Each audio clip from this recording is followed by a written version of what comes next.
Okay, Adam, live for TVXYZ. Man, I'm with your power from the Medicati and Canada. But your chef for my back, who was TVXYZ. Yamamina, Yamakwaba. Yamobi was a son and Tiamu, yet Tiatem is a Yahaya Piaba. Yet Tiatem is a Yahainaba. Yet Tiatem is a Nawatu way. Yanko Pombo Taina, why a brabo munaba.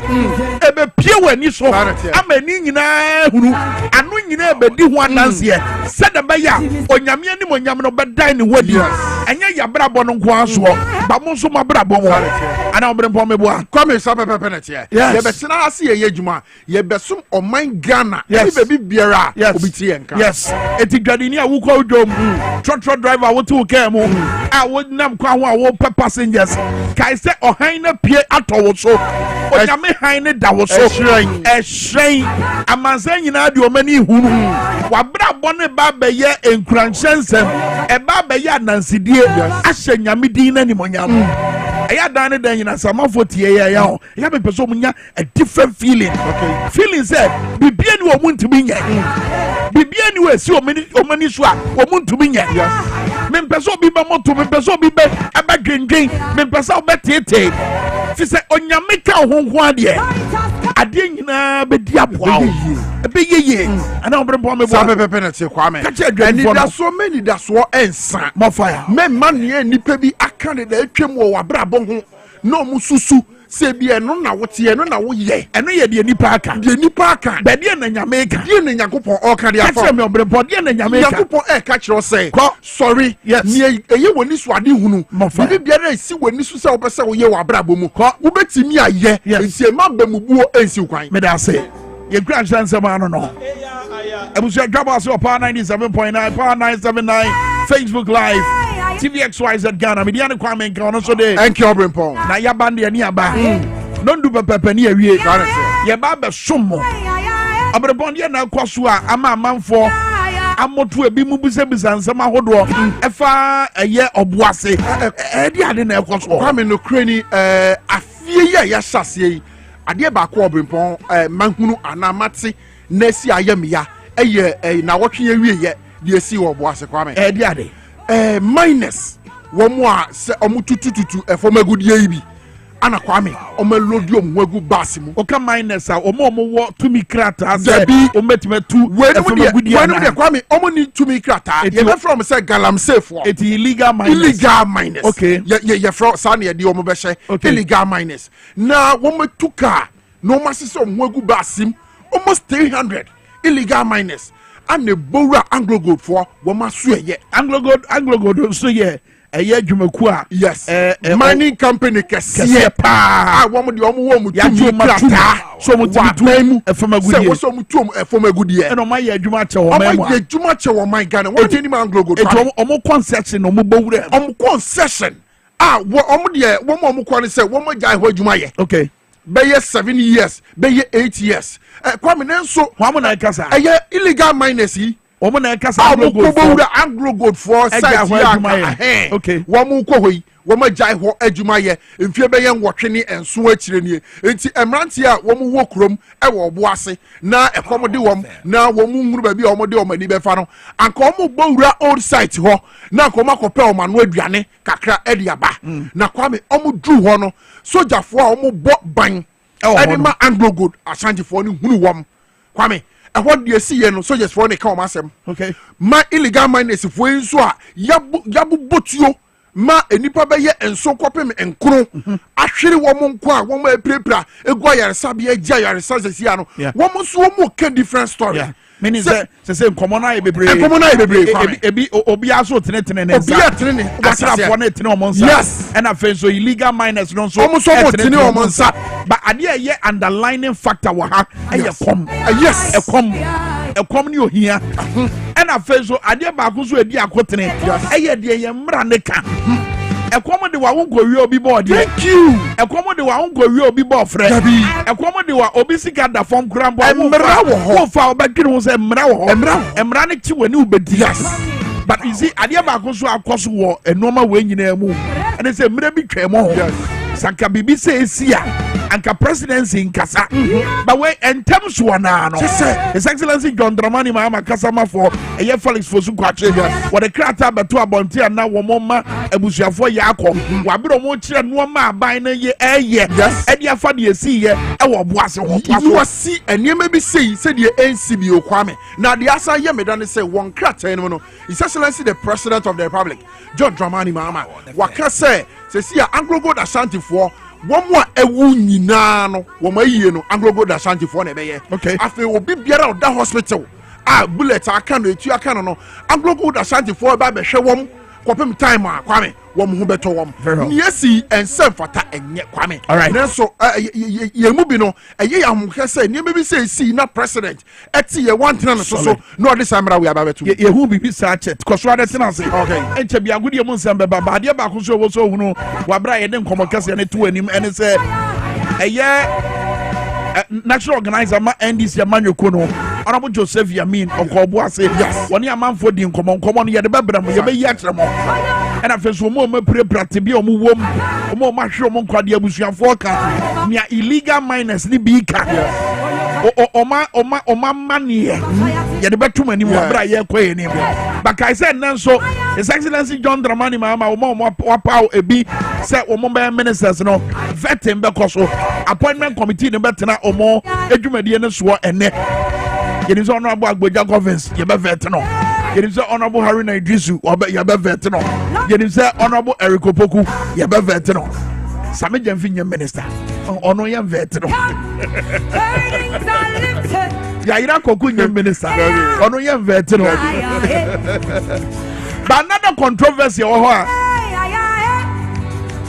okay mra no another controversy me pese ye de to abusuafo anim eno na ye be gina so de be phone lines ebra na His Excellency Nanado Danko Akufo-Addo horo adanse de beto dwa nyame ncha de ono bo okuje to ablakwa na boaye emi nya adanse de se ye mampanyi no wotama man ni sika edidi ewiemu hyen akoniaba edu plenso ye okohan nya edu preketwa edu plesikafo omo ankasa enye omo ho a omo wo omo sika no ekohan no akase ni bi enu bi na Nanado han sabra no be ye nkomo kase pa na ke ye hwe anim se mampanyi na beba be yi ano mampanyi na ankasa de wankasa but the defense minister komra so bedwafie eye former defense minister Dominic Nitiwu akodan na di se mampanyi wie mo hyen na o mining did sika ato no se mampanyi tinema na o tene ne nema ne nan pempem enkofo ena enho abehia se obehia baabi oba ne hu yie wo bedware ne ho krono ba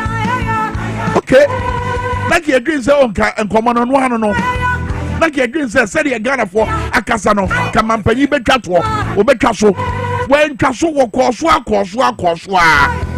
a ebo man ne ka fast forward they say you to Obama resetting you ba reset your mind Ghana MPP for continue opposition just 1 week ago 1 week pe how ma continue opposition obrempon omo kiko mo sa ma se omo dia batu dwa se mebo mampanyi John Dramani Mahama akọ han wie mo hyen wo han wie mo hyen wo hia wo se ni nua ba ma ewie mo hyen a wo di akoniaba omo ankasa ho nkofo de di akoniaba pen no wo sa kwan na aso bi no sa wie mo hyen na mampanyi John Mahama bra no wo opposition no di akoniaba no eye ni nua wie mo hyen no wo se MPP for no de e de to mampanyi John Mahama so se wakwa hanya donhwe bia no obo man ne ka $16,000 just like ye kika bia gum kwa no Ghana for ye ba mam kwan na mafkasa e wo sa asemi ho wan kasa mutie nkomo bi se ya eya na pem say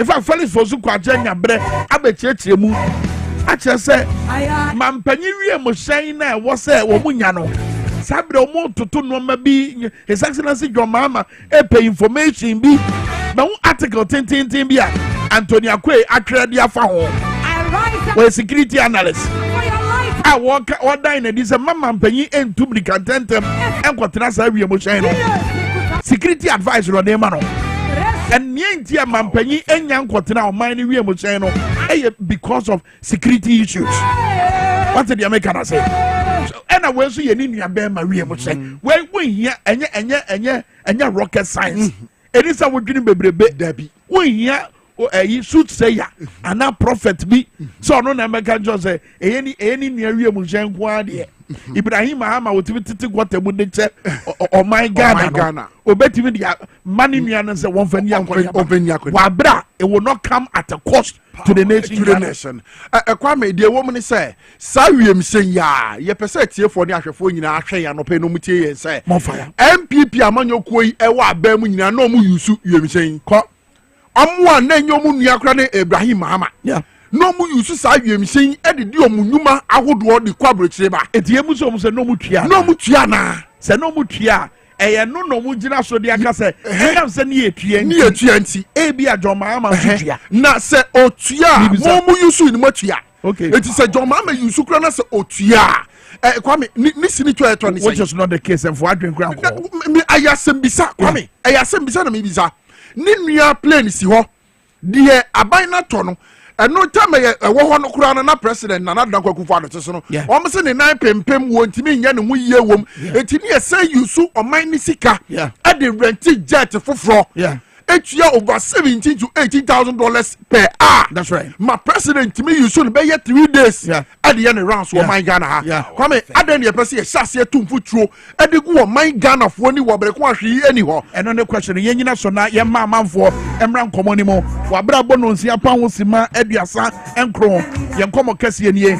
Wo DwaboAse on power 97.9 0208984166 and 050000257.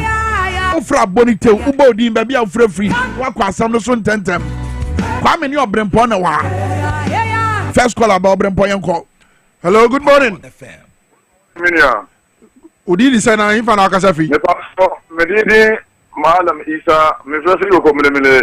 Okay, Malam Isa kasa ni eje o ona mutu bazu wasimin chamu ye joso ya wan Santa MP wasimin chamu ko mo wa famuli ye joso ya kwa asam yeah that propaganda way they are chemu master ni moye 2015 na achemu ye mu kai da akora kiti kuro ni say ya propaganda ti bu pata mo ti o ye ka biru ye baba ye gan ye mini as I saw me there amu fa tun che kuro ye ne e gino me da se pa ye da se 0208984166 and 050000257. You have got the next caller. Hello, morning. Within a baby, I'm free. Hello. Good morning. Morning, oh, Eja within a baby, I'm free. Within the Isaac, in the face with Takrade. Isaac Takrade. I Takrade today, I don't pay. Haboko. Okay. Isaac, hate you. Isaac, hate you. Monsieur, this answer now, almost coming at the able to count Mutungu. One for Nyati. Okay. Where na me person me dine di ereche MPP for no. Say omo kasa achro mu no. Ghana for na enya de omo kasa achro mu no. Omo ntie. Ye ni aso a ye di tie sa. No, eno na me person me dine di tie. No, eno na ye mienu ya ko benkroma ya dine di dia Ghana for ye ready for no. Titiru Kwadwo Poku. Eno Kwadwo Poku energy expert failed by presidential of flag bearer hopeful. Waso camera de si no so echeche nsemu. Na wo se bi bubusa I don't know Okujeto Ablakwa Nkasai. So it's a question about Okujeto Ablakwa or you are referring to President Mahama. When one Kasa Ablakwa na Nkasa na President Mahama. Even in your propaganda you are confused. Opposition set up.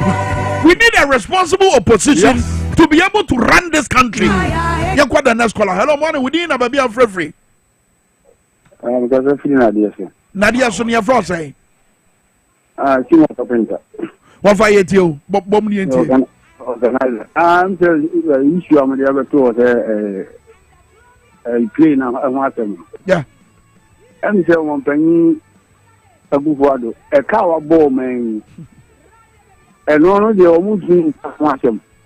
And a Mahama dear, or my penny Mahama dear, or Minia dear. Yeah. So behind is one behind. Ubi. Na momo so ambulance na mo so mode momo mutre no efia hoka tete opposition no mo ko e na e o mo ya je so mu hu asem o mo nka o mo e so ma e won pa edi yo ma ye ne de wo do mo ntra ho ni de yo ma jan kata diga o ba die ni Sira Mahama say o mbo ni timi e no ncho ma so yi e bi we di ke bi o jini tu no ni tia no me da say ye da say pa 0208941666 ye be fa last two calls na fe ya makwa ma agudie mu nsem aba abodon sia pa onsi meduanan miensa abodon sia pa onsi meduanan numa agudie mu nsem oba next caller obren poyanko. Hello, good morning. Hello. Good morning. You're from Nana Kwabra. Okay, Nana Kwabra kasa etio. Wo kasa fin? Yeah, it's pretty. Well, you can topic great I can give you this. Me say. Mahama ako pa Ibrahim Mahama. Ibrahim Mahama daily. Where Mahama Buseni. Where Ghana. Oh, you Ghana. Where Ghana. It's kind of cry and man it's kind of way for. Ghana. Ghana. My so I can call my for so the right way. The expert can say Akufa Akunya no so. And the idea you say. Yeah, the question that I can figure out. Yeah, the question is young. Be a for you chase can I figure get kind of back. I don't know can why. Me da say. Hey, me my Ghana. No, but say 1967, 1992, yes. 1995, 1999, 2000, yes. Even 2008, yes. Or even 2020 politics. And I'm the boy, yeah, I'm for best reward. I'm for trade room. Yes. I'm for trade MPP. Yes. The propaganda no I'm fly. What Mr. Propaganda no I say get the soki. I say get the soki. The passport yaje. I say get the soki. The passport yaje. Now what part you say? UK event you want to be maybe. And ya sama kwa nuntudi ekura diplomatic passport. Yes. MPP. Last caller. Hello, good morning. Good morning. Me ba cho udi disa na kasa free. Okay, kasa etio. Papa Mama to Papa Ibrahim Mama lo to no pizza. And then you can you penny moto na ndiye mransu na. Papa wa mazo obe sai of final. Obe kiro mano gobro. Obi o ma konda mu ma na dia podruno. Apena oye nti ya kiro ma obi anja papa la pa ma mfona wanti se o mani ye fama na ehun to wa. That's right. Me da say adia ba kwa me free calls no ne say Ghana 4P area taso somebody o ma ho de o ma koma ebedi joma ha ma echi and baby o mani wo eye nia joma ma be ya o man ni betum pon sanity be Kwame propaganda we be twintwa na na radio Kwame sade etwemu o man Ghana se ame na we kasa yo se sa MPP fo de na o mo ye no wo mo sai ko mo kura de ewura am na donko mu mo Womu pa womu fa nokure enye djuma de asemu a ewo ho e bi e be ha adwene no na omu benya bi omu famra efise Ghana ni siesie youth no ho no sa kwotena ba bi kotwa ntro a obekọ TikTok obekọ ba bi no na obi abomode di evident e de ato ho e kire asemu num ma dream boni nti what I say o mine e hyen o mine e do play no yes you see a mine so obe make sure say nia entine ewuwo mo ebetimi atoto mo bambo asem no won be ye fru ansa na yatenam you see over the weekend no yatin sembi and I'm hoping so honorable Felix Fosu Kwache any more presidency no mo be ba clear say no credit said there were 76 hidden cameras e Jubilee House and a Flagstaff House yeah and grand friend say Flagstaff and Jubilee House 76 over 76 hidden cameras. At Big Brother Africa Fie. At Big Brother Africa Fie. Over 76 hidden cameras. Jubilee House. Flagstaff House. Okay. Yeah. Jubilee na me Flagstaff. Jubilee House. Flagstaff House. The president I'm confused you with, but I'm boy na tunja. Say Jubilee say Flagstaff. But over 76 hidden cameras. A Big Brother Africa House, and a Big Brother London, and a Big Brother Ghana. Monitor His Excellency John Dramani Mahama, the administration, ni oba beka, ni oba ye nyina nti ye tifie no na ye hunu niema ekoso e Jubilee House and answer Flagstaff House. Well, Honorable Okujeto Ablakwa Trebibio was it is the MPP minority in Parliament launching such vicious vile, baseless attacks at President Mohammed's widely celebrated oral anti-corruption initiative because of the fear that soon Ghanaians will come into full knowledge of the atrocities some of their members have committed against the people. What was that? Was it? Let's consider this shocking example of an MPP MP buying our prime cantonment's public land at an extremely ridiculous 42,000 Ghana cedis, equivalents of $2,800. Unimpeachable and irrefutable Lands Commission documents reveal that President Akufo-Addo authorized this outrageously unconscionable transaction in 2021, and we're attaching document wrong. That transaction where MPP MPB ekwenya asase bi toye our prime land a prime area bi to say cantonment and what on say 42,000 Ghana cedis, which is equivalent to $2,800. Yes. Akufo-Addo na jitu mu ma ho kwan e ma saade we Kwame say wo kan de kwase a ye Samuel Kuje tabla kwa MP for Noto wasan be ka kire yen say asase no simple sanke yesi e beton wo man Ghana ha nke wose wutua $700,000 to $800,000. And you see, Otwaso can say the unbelievable terms of this sweetheart deal only require the MP to pay an annual ground rent of a meager 10,500. 1st January 2021 to 31st December 2024, amounting to 42,000. It is called about twice here. Yes. ASA 10,500. Hey, Asasio. Cantonments Asasio. Yes, Kwame. Oh my goodness.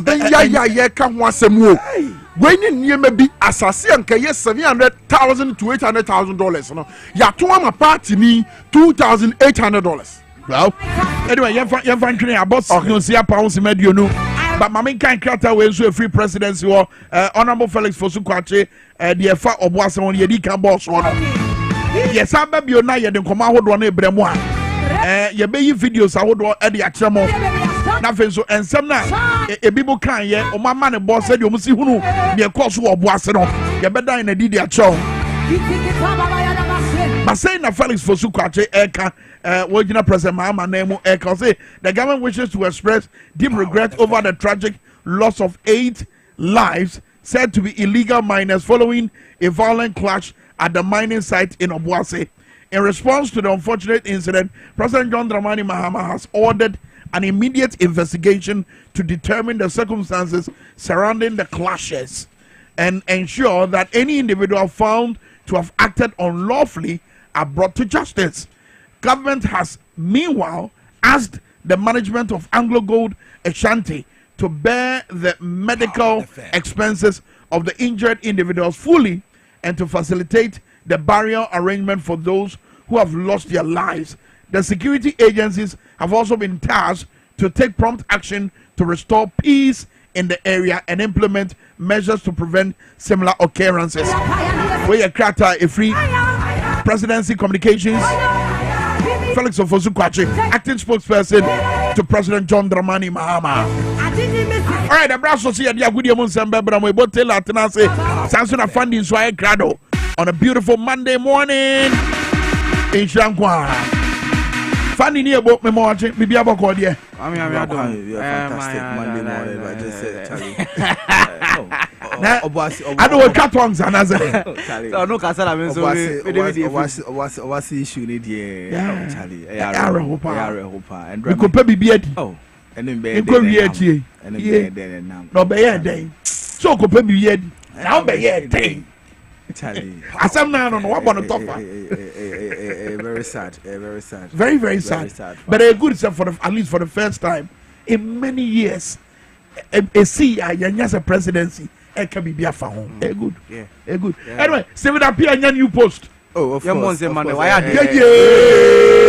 good. Very good. Yeah, but hope he said this time around, so no Obano on Sanity could be. Okay. Because most of the time, the first time I buy, no, or not resigning. At the end, the money resigning. And then he has him. Sad from free home. Yes. That's the. And then he has Run Yabe. Yakwa afidi emusam. All right, we're coming to be a quarter some Russell Saguro, see Bob Bono, and Nano Pace Monday morning sports. They are to DwaboAse, I said power morning sports. Yefa and Sumo, DwaboAse Juma DA, so it's power 97.9 FM TV XYZ. And we saw Ocean and Kawaka 7 and Dross of Ruja, and I can't wear them 7 at the Bruno, and any kind of Tiano, and I can't amount to wait to me at TV Kamaka 7 in every room. Onu say said the Ghana Football Association said here on wait to me at the Blasters new Blasters committee kama pa at the Abahwaimon and the team enya committee in so akotire said on beto baji by Amaya World Cup 2026 World Cup qualifiers no ya hwese betimi qualify and answer yen team and qualify so and akopiem de dey say NDC manifesto apa na ko lead no on the lead sports there Dr. Fred Awaro on also at the secretary at the atuja at the fire sports college in Hunsensema. He said, "I come first one or meet my sports college. No, it's a kind of sports minister and a sports no. Ne pese ade a hwehwe say sports no etimi aye ediama o man Ghana onum sendra I said Ghana Premier League no etimi e course so kama kuma si asazo ko echi vision for o me couple nine omutimu bakope de ho sem no enyina enso across of folk enso kokko board dread ho sem nyina enso mana kopem no ne so a edra matches ni bi etimi e course Manchester United almost has to di jo ye ho sem nyina and so Emma, it was shown so. Never said so, said Roger Mano, the sports monarch. And we should say producer, say, now pay this sound of team. I'll be sorry to praise himself. F to the A and DY Fundy, Minunia, Ebo. Till I mention seven, I say, our Black Stars of Ghana, catch you him say, the Black Stars of Ghana, now management committee, no, Omu dissolve here. I see I'm looking at penny for the new management committee. It to me, Abba, a Dr. Randy Abiono, and Odano, Sanso, and a former Black Stars player. Stephen Apia and so Jim Redende Sanso and Mr. Samuel Abuabre ono chairman of the Greater Accra Regional Football Association Sanso and Moses Ama and also president Edema Mediama Sanso and Papa Din and Mr. Richard Insenchono and a president Edema FC Summer Test 1996 winning 24 Ghana Football Association 24 to me after we said the Black Stars management committee no omi to me medal no mo say Black Stars no bibia bekoye ede amomo na eba Dr. Randy Abea ono and obehwe na engagement with government aban no and other stakeholders ni na obetumi adoma no na omahwe say Black Stars kowowo a oni aban no betumi Asia no mu didi enkita ho na Black Stars ni omu hia bia wo matches omu kobo ne ade ni nyina no metumi enya omo sanso na eba Stephen Apia so no vice chairman the Black Stars management committee ono so no obeba players relations ono and players no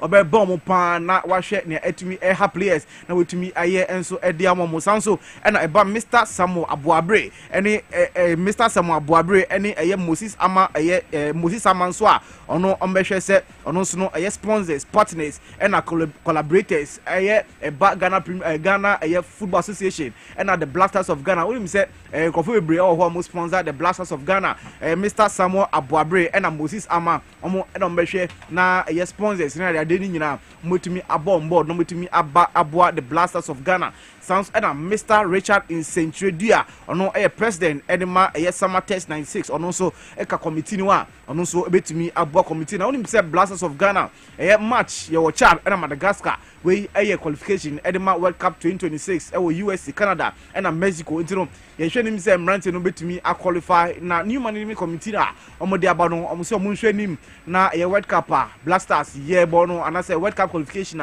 Black Stars ye bono betumi aboa na etumi enya qualification akọ 2026 World Cup betumi abaso USA Mexico and Canada.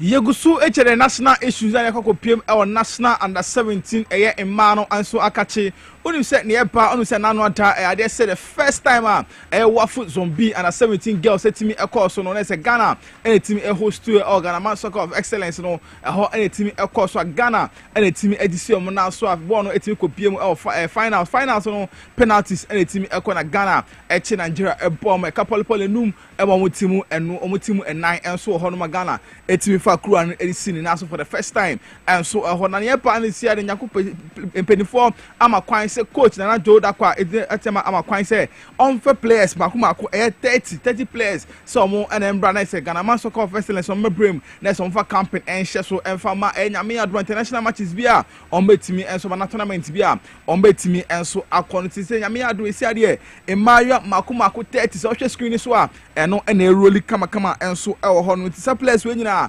Eko PM El Ghana Soccer of Excellence and no Wednesday Yami at 4 o'clock and 4 p.m. and also mutimi Eko PM honum na bibia entimi enkonkan and so and for more to see here 30 players under 17 girls Nana Joda kwa aton safro mo Yanko a lecturer and a spokesperson Edema NDC a sports manifesto committee no and oda no or share ma a sports manifesto no na NDC a bon who de ropa no a dino a Dr. Fred award in some crowd to ja no can enyina say a kuko a Uniba Sports College Siano and Yakra Sports College or say to me edit athletes any a adam from meboa your sports a industry nina no ko ha and sem fatakra say we ye betumi that athlete Edema a national teams e wo Ghana na we na Dr. Fred Awa e dia tuja say e ba Uniba Sports College na NDC aba ba mu no mbehwe na ye sports college no betumi ayi no e university and I say sports university na omu di aboa e sports no e wo Ghana.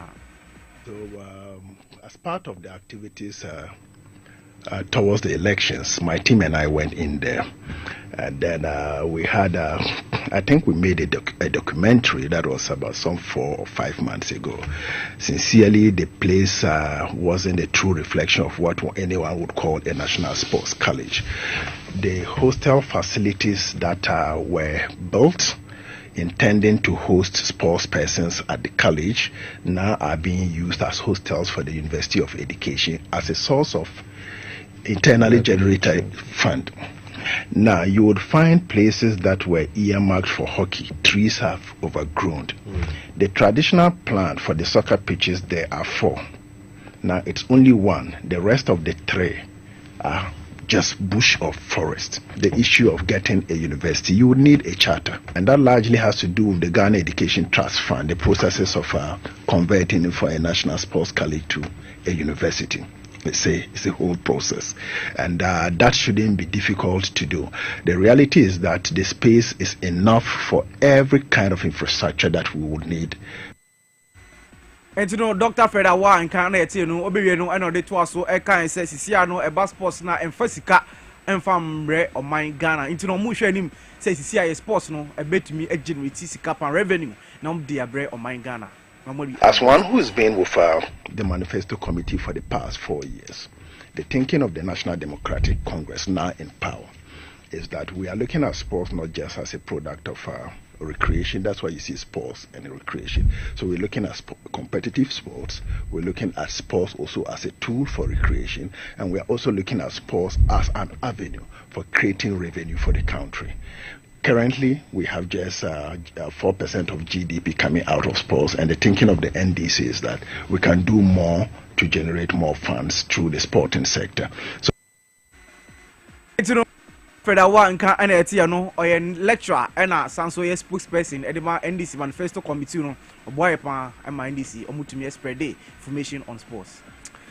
Yeguso ewa gude unsem edema kama kwa neko PM El Ghana Olympics president papa ne din ede Benunu Mensa ono so ede senka kra ede atuja ono se sia de nyina no ade se wa atwem ma se sports fraternity ni de ye wa atwem hwe se ye betimi ayi the sports minister kama obebo na bibia etimi akonkan ede ama oman Ghana e ba na yegude unsem na bibia akonkan enso ede ama no ana president ede ma Ghana Olympics no enso ede senka kra atuja Benunu Mensa e chem so say president I say sports minister be you know or hwe say nipa ne ba on hwe say ba no Ghana as sports no ade say sporting disciplines bi ho no ma Ghana no na etime boy ho modern ye pa enso e one boxing e ba no basketball e ba no athletics ne ade Ghana etime boy ho modern ye pa e ho no to mo hwe nim say nya football nko a anom do mani be ko na ebom omo fo mani hwe ada sporting disciplines no.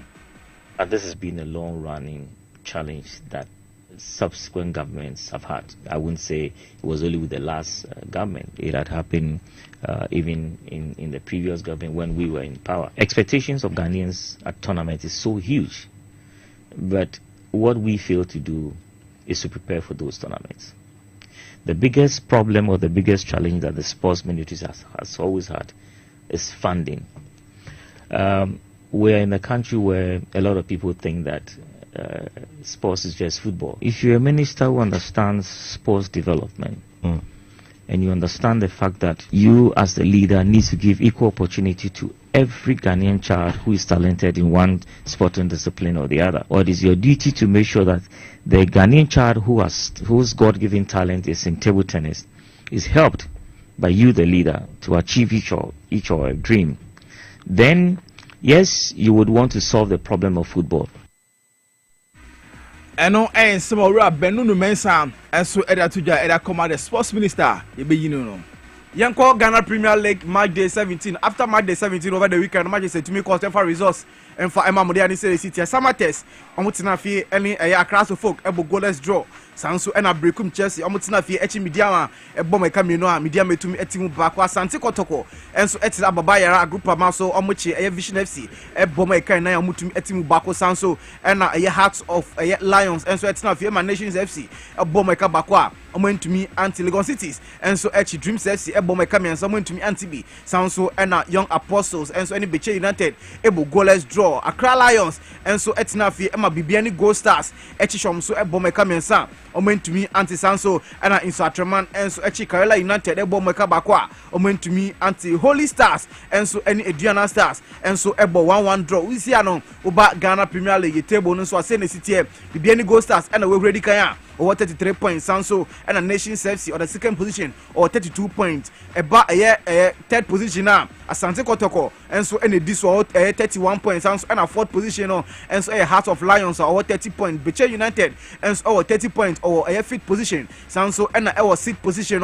Accra Heart of Folk and so Ediswa on also no 29 points Oba Asia Hondia 16 position Kerala United on no and Odawa all 14 points Sanso and Logan Cities and so at 17 position on also no 14 points Sanso and Accra Lions on also at the Asia Hawari on also no 18 position wa on also no 13 points way Ghana Premier League after match day 17 table a bit to me a day amamo. After say Kumasi Asante Kotoko etimi Echi Nations FC ebo meka Paul and 9 ema mu team back on ade some head coach papa netin and Nana Ajiman and Seka Kra and Tuja Efa Vision FC for lose no chem so say ade say obo Kumasi Asante Kotoko for over super so wan kire say ampa o me seniors na mum o metimi achom aso na mo say ade say Kotoko player back etimi ba ne nchen eche before the match ne kra eche ne say ade say o coach Prosper na Togum etimi o mo hwe ni interview otimi pre-match interview otimi yansa na bebo match some o kan no e no mo hwe so mo gina so bebo mo hoden na Nations for and I say Vision for mo etimi ahwe mo. We congratulate Kotoko. I'm very, very happy. One of the boys actually walked up to me and said that, coach made them watch my pre-match 5 times. They actually understand that both of us, our level of education and level of even education in terms of the game is really, really high.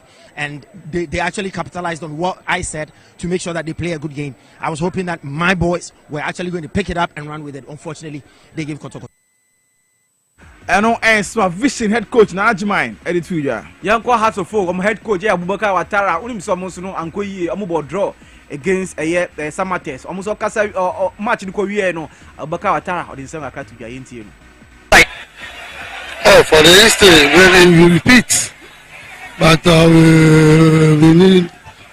we want to win today, but unfortunately we can't score. We didn't create more chances. We create 1 or 2, but unfortunately we didn't play well to score. But no problem. We take the point. The Samates do well for 1 or 2 chances we created. We want to score, particularly the last ball. We are expecting Asamoah Boateng can score, but unfortunately the goalkeeper take it. And the defense also disturb us in the midfield. We can't play well the way we want to play, but it's okay 1 point.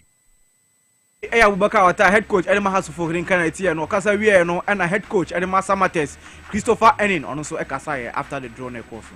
To count the chances we got and the chances they got. We were more on attack, but unfortunately in football that's how it is. It's draw, lose or win. So since being my first game, we'll go to the blackboard, do something to bounce back early as possible. Since being my first game, I will really appreciate the boys. They did a very great job. We work according to plan. Unfortunately, we couldn't get a goal. So don't forget, we still have a return game in Accra. So anything can happen. Christopher Enin, Enka, Netia. Yeko Piemo Division 1 leg and dry. I guess matches be and so etimi a course. You're shedding for results on a man. I'm sorry to media and so that say and it's Nordic City for Etinefe Victory Club Warriors. A bomb coming and Sam and one more entimi and sim Araka Wale Catholic Stars and so Etinefe Yapi United and so Equachenon. A boy the coming and Sam Emaniti me and Tamale City Etinefe was on a take a 1-1 and so El Horror Power and so the Royal Tamale United acquire 1-0 against War Power and so El Horna Zone 1B no so say and matches no etimi ekoye Techima 11 Warders Etinefe Ekwachi DB United a bomb Kabako Amamu Entimi Ensim Adabaka Mighty Royals and so and Soccer Academy ekoye 0-0 Buff Bofakwatano and so Etiwokwan din edit Doma Unity a bomb Kamian Sam Amamu so etimu Baku Techima Liberty Youth Techima Heroes a bomb Kamianum Amamu and so etimu Baku na Zone 2 no so say and a resource no and so ekoye as a camp FC Etinefe Emma King Faisa Etino Ebone Kamienu Emma no so etimi esimu back so and Abakwai Heroes and so Etinefe Etiwo Kwanedi Edizima Kotoko Ebone Kamienu Emma no so entimi ensim Adabaka Future Stars Etinefe Park Academy and so Ebo Tretre and so El Horo so and compared Elimina Sharks Etinefe second 11 wise Ebome Kabako Emma so entimi ensim Adabaka Mysterious Dwarfs Etinefe Eti Soccer Intellectuals Ebome Kamienu Emma so entimi ensim Araka Seshi All Stars Etinefe Etinu Alibiase Ebone Kamienum ono so entimi ensim Araka Sky FC Etinefe Etiwokwa Ndi Sekendi Rocks Park Ebome Kabakwa omo so entimi ensim Araka Sanso ana Swedro All Blacks nyame adoma Wednesday ana omo young stars and so ebetimi abo na bibia etimi akonkan na kopiemu El Zone 3 no so results to say and so ekopiemu Atram Divisa Etinefe Ema Interallies Etine Bone Kamienu am ono so entimi ensim Araka Rain Masters Etinefe Eti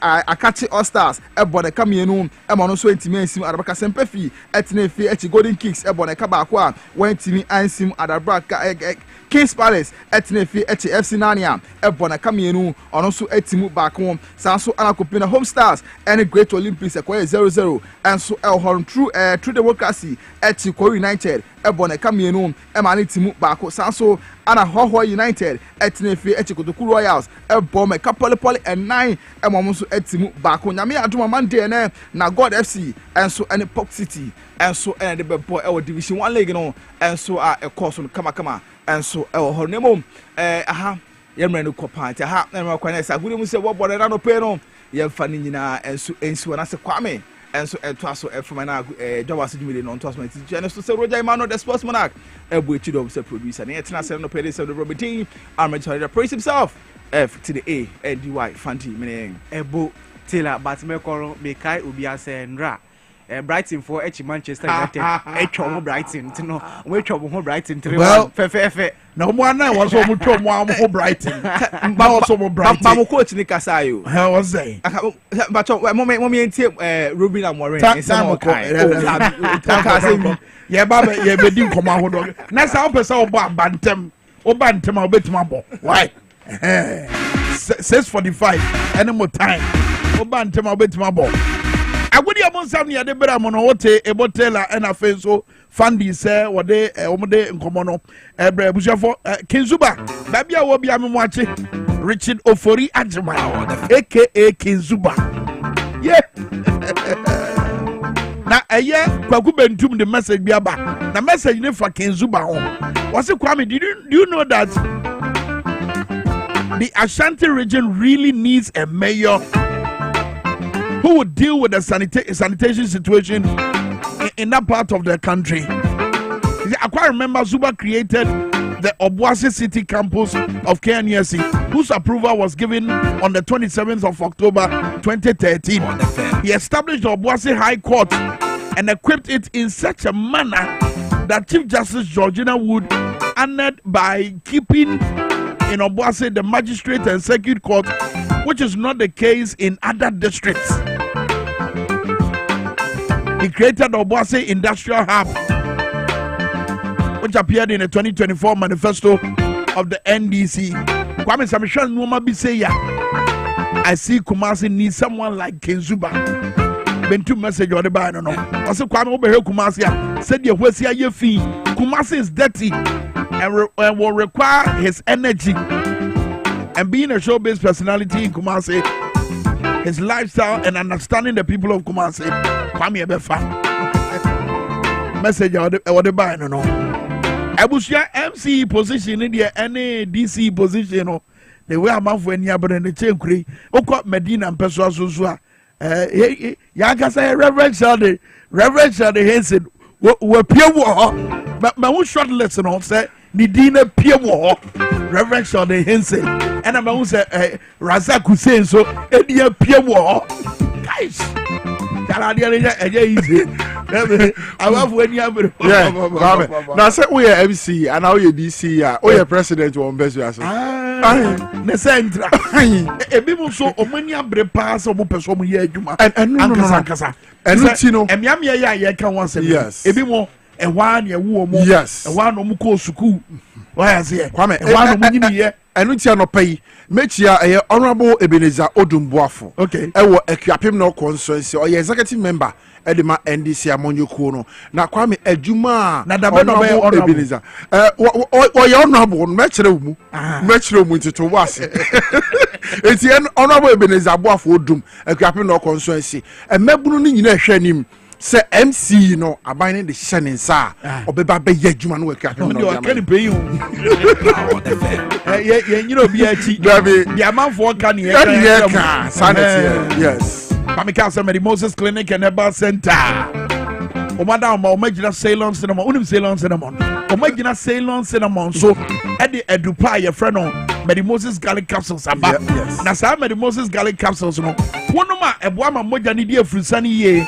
Wona yeti triti wonsa yeti triti sra de boni abeya kwansidie e de mo apomoden wonsam edroi boa ma ni nyina free wo ma wode wo esaso ye immune booster meaning say ebeboa ma hoden abetena wo pom na siyade ho kwan na wade wo ho na Medi Moses Clinic de abusia oti wo monka ena me ka jow bawura ho na fi se okwa prostate wonsam from mabio empaso nkomo meretoye sexual weakness wudi wura ho from mabio Obani Bema Mosheba, Warifua Mopeba, Machine, and they yet your Bani Yam Adiatia, Yaman Bibinum, the boy cry a tint to Shogun and almost starts living in but Medi Moses Clinic there, you better do password show. Ama Obana then Wama Bibia, Aqua Bema Swa, on Quamwano, Entim Enyan Nama, Enfa Quadamano, you best see no Ama no diabetes, sciatica, yadia, typhoid fever, malaria, stroke.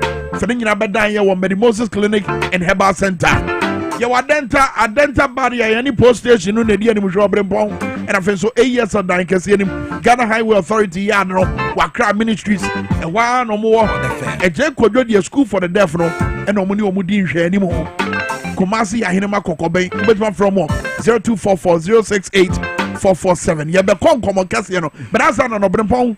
Kwame ayi yade wode abribia meka say nipa bia ni se wotena ho ma yare ebetena wo so na etete wabrabo especially say ban emema yembo bia mu say ya ware mu ya setena ne yan yiri mu Kwame oye be ma na oye premature ejaculation me che sabio wa se wo company mu a wo furo mpa na no wo je mu yo a enya de a wo yire na ni beje ho abribia no ni bu befu yie pa na be ma wo nkwamwa no wo sperm side betimi ama mofra abano ewo foma enu nti ama mofra wontimi nwo na adane kasa ene oyaw ewo fie afi STDs enemu yadewa ahodo nyinara ema white adokoro wom Kwame white ni bi we krankro se man ni bi wo mu ko hospital na Kwame kodu a hwe machine ase semna na keki ewo ho no Kwame da bi sexual weakness ewo mpem we na Gbozo Herbal Clinic sebra eyomu and wɔn de herbal medicine a wɔn asɔ ne so ayiyi nubna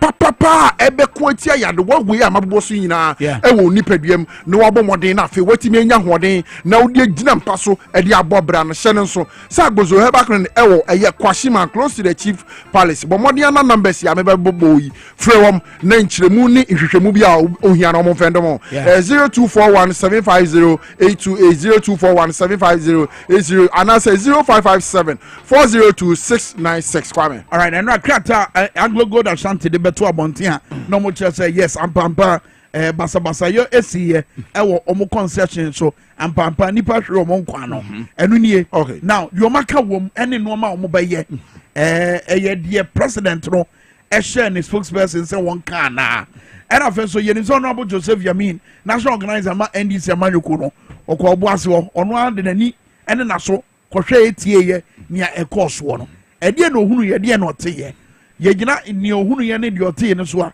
ɛdeɛ no pɛsɛ esi yɛ de san kɔmɔ no ɛne nkaeɛ bi ɛbrɛ mo yɛ bɛsiɛ.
nkɔmɔ ahodoɔ nie ɛwɔ DwaboAse wɔ power 97.9 ɛna afei nso TVXYZ twɛbɛ afidie no wabra yɛbɛwurawura nkɔmɔ no mu te sɛ deɛ yɛdi kankan no sɛ wofa nnipa nwɔtwe sɛ 9 nkron ɛna ɔmo ahwere ɔmo nkwa ɛwɔ etuo a ɛkasa ayɛ bra nkɔfoɔ bi a amanebɔ kyerɛ sɛ ɔmo yɛ illegal miners bɔwura Anglo Gold Ashanti concession na bambɔfoɔ wɔ hɔ ɛna amanebɔ kyerɛ sɛ ɔmo tutuo no ɛma no ka saa nkɔfoɔ na meɛnkɔ ahoma no so no yɛni kan ɛntie mfiri yɛn nsɛntwerɛni hɔ sɛneɛ asɛm no ɛsi kɔɔɛ ɛne baabi a akɔduru saa bere ɛna afei nso ɔmo a ɔmowɔ mpɔtam no ehu da so wɔ hɔ anaa biribi ato din nana kwabena awuku ɛyɛ yama no boni ɔwɔ Obuasi yɛne ne ntwetwe nkɔmɔ nana maakye akɔ aba nana meda ase paa sɛ wahwiahwia nsɛm adi asɛm yi akyi afiri berɛ a ɛsiyɛ ɛbɛsi saa berɛ yi a yɛkasɛ nana de ka bɔ yɛ mu nea ɛkɔɔyɛ nea yɛyɛ a ɛtuo no kasaayɛ wɔn a wɔhwere wɔn nkwa wɔn a wɔapirapira nea abusuafoɔ ka nea mpanimfoɔ ka nana meɛntie o iyo ma mendi kan na mema etie kafe ahwefo nyinaa akye na mo akwaba emfa emra Obuasi no eye memenda Saturday no wobra bo anadwo be dubako 11 pm na obetiemu e Obuasi a na nya asem ketu akora nyina ne se small scale miners da dodo na from galamsey foi yewo eye Obuasi go ne bakugo ho ma ye friend anwem da anwum no bia bi wo hono ma omususu se ye afum agudie no e wo ho pa e ho no ye fɛ ho kudo na e ho no mo kopie mu ho se akomu ubowura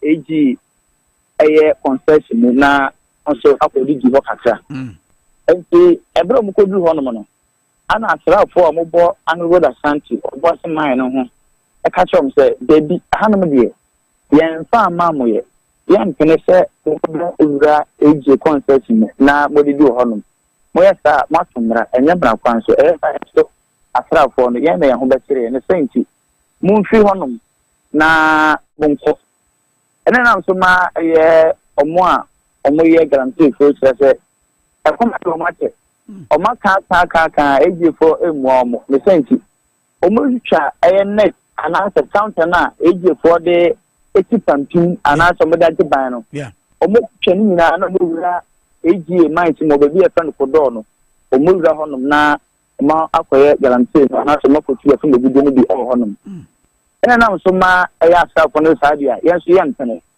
enti honom no na galamsey fo no fiase o so mo do mo na ma omo kura etuo sekan ne akoje ni bi so mo se omo etutu omo sekan no mo tutu abo ade bo asafo no ena asafo no se de yesi mu so aba na na kaman enkelipa ono mo so fiase se omo retire ti omo so ebe ma onya bere anya cha na se omo jeje omo sa na wan tu ya na ade bo ne na beto omo mo so fiase se omo tutututu enti illegal miners na se guarantee fo no ekutu na asafo no so enti tutututu na ene ko ba se nipa makomako akron 9 ti se amene wo kase o ma twa no e won sedo ama nipa 9 kro na epepra emu odin ama mu 8 die omo egu konfo anoche aban asabia omo je alhwe ba ko na aka no ya friend wu ono de penti amene wo kase Obuasi government hospital oje ayarhwe e wo honom. But adia ba ko me pese me hunu ene se nana adia na share sa mabuni kutupa adia na mo ma hoden mo munya adwen bi se biaye na se asase bia ye Anglo Gold dia yaje ho ban no wo metima bo awura ho agotu fam agudie adia na mo sa adwen no dunia se obakaya enche bia the year 2024 2023 ai se ebi esiye ni nya se boy se na kire se bia ote epo no oridi epo ano omuti omo so wo eye mines mu bia se mu di o mines mu ana dwumu bia so le buase a omeye eba sa no so kro nya ombebo ndo mo so mo mpo so mbo kro no na die sadi a omo afre eji efo se omo mo bebi na omo so enye edwuma ho na omo ba se enidi na enkontwetwe mu no eji ene yes, most minus and penetrate in commercial. So far, maybe I know the Omuka could go on for moment, almost to me at the moment. Now my age more honum. The Omopia, my yama, most minus no money and sardine. And now, person still now, more maybe. Mebo, Nana, I know, was it AGSA, Nyomu Pebio, my yama boys, no. I know a yadi no my yama boys, no. I'm not 8 years, I put it to 8 years, or much I said, I'm no, Omoja assassin 70%. And your man, a buying, which are buying in that's 70%, no. Or the big small scale miners, no. I know get 50% in our cano. And a small scale miners and best say about them. I bet it didn't or combination another model penny. Ma small scale miners and above more concession. I be so more big candia. Money a buying and quite tenacity. Now among negotiating, nothing. A buying a come on, no party. 30% I commodity was on the among Penema. Small miners and some the Rohanum and no more and 30%. Interesting. Very well. Yamra Sabre, I can say, Usha AGA for Nasa Anglo Gold Ashanti, almost statement on issue in our last paragraph. The situation at the mine is currently calm and the company is working closely with authorities. Our primary concern is the safety and health of all our employees and those in our community who have been directly impacted by the incident. Ebra assembly see, omo sam potemono. Edian the count ebema AGA akase baby omakoma wopa ne assembly sunsuansua enya wo mo tim potemo. Really so desire endra wobrabo ahmachi num na edeba no. Se voice no hu se asrafo na shutu omo crofo ma omo no. Omo so ye omo adin se okwan bi omo so befa so. Now I'ma get back to AG and go to Central Obuasi mine workers no. Omo so befa kwan bi aso e no mo ejele enti akoba asano. Se unam na se o se reflector omo susu se o ye worker. Wow. E we AG. Enti mo se boy se no na mo frase. Na omo di omo sa ke kan be kire omo obo. And your bro no ba ko Obuasi anu be fe ni tutuka. Yeah. Omo hu se mini ba hu se Obuasi anu no. Yewo companies are almost AGS. It be a mining fish alliance, it be a UMA, any Jumiko, the convention woman, he says AGS. As you move as a sabbath in the bar, not say, boys no woman as a reflector, not the human, not a kind near Bessina, near Chicano. I mean, I'm so much system. Yeah, at the table. Omu nso age more age, omu si the from no born. And a muchaja at 20 kind. Wow. A muchaja 20 kind of no. Rent about Kubis, Sprintano. And as I could say, Obi provision store. And in the answer of what to the Obama. I had the fire tender in Hanum. A year do for the money car. Both for Obuasi West, East, and I say I could film. It's a piece here. I did a transfer a dancing of the chair for me. And I say AG, that situation at home. This idea that is about. I want to say, to from my another mission. Once na a cabo woman and a cancer, and which me a do Jano Honma, a generate to me, and Shinimopi, do say, see the Paddy. I said, I'm sick. But in some no Casanabia, the other time said, peace has been restored, and I said, calm has been restored. A woman Kroma for Nitina and Zadana dear. Unam Kroma, Dr. Daversano, how much as a moon yejuma was almost free a year a dancer sofa at Bob and as a moment free once the airport a dancer sofa and now put the Biase and now a simple shoe or contract. Yeah. Quite not, you have the Chichucano, and then the main road no. Not worse than a block of crime. It's not a Macam for Kama. It's a man who bought Dr. Daversano, nine grass, you know. Na kan wa edin pa obo so benya ka ade akọ bronu bi ti se chuchuka wait atabo me ene nia nia ho bi na wa edin pa but anu pedi she see it asunje Obuasi me sure say amanfo ani age said ye aban in terms wa no wakasa fa asɛm no ho na wɔdan na di sɛ ɔmo prepare ɔmo wu no mporo no AG4 ɛmfa ɛho ka me sure sɛ wɔne amanfo kasa no ɔmo ani agye saa deɛ no ho. Oh, sure. And issue ni see no NDC parliamentary candidate both for Obuasi East and West. Amuna eba honim bi ene emebunu be kasa se omon kama kuma nti omo yem na omo modi a se eye nhwemu bi ese fata bia na bi ese omo yema eye small scale miners no. Omo se ayama omo. Sanso na eye Asante South eye police commander DCOP eye ankoma so akasa kirom se omo de omo nya basa ne nipa kura nam so ema asrafo no etutu kutuo no o mese aye nhwema ko hu nipa kura ema sa order no ma asrafo no tutuo ma nipa 9 this year na so na mpa very well nana yefansi a enkae no yebesa abancha bibia eni dani anaze bibia si yebeba ancha na watimi aboya mane nana kwabna wuku eye nsentweni a obutu Asante Mantem kru a efre no Obuasi ho na sa incidents ni siye no na wabra asem ni siye no Honorable Joseph Yamin national organizer Obrempon said yes di kan no national organizer ma NDC amanyoko no opu ben eye asem no na wode na so to form de nani edi nsem na chi woni amanfo edi nkomo efa oba ye kasa o ahoma no so ye ne ni kan kasa na sania wosi kan na asem ewo ho no eche ye bebo edi acho ba robete nsem ni bi wabra ye ne no edi nkomo Honorable Joseph Yamin ye mo ache mo akwa I'm saying, and couldn't you buy and when shut down in Cassa ye? As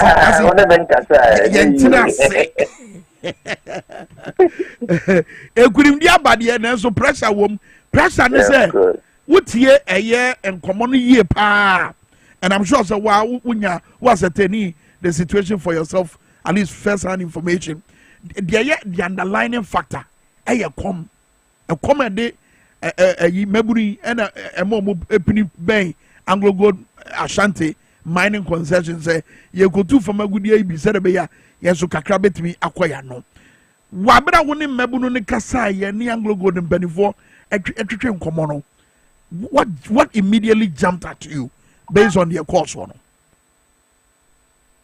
Okay, here's me that say I'm in chia but if for no was for ano pay.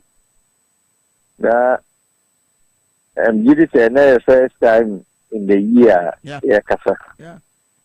And the in fact, when you means time will be a happy new year. That's right. And okay. As no ST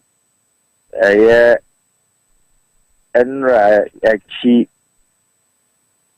that is Saturday.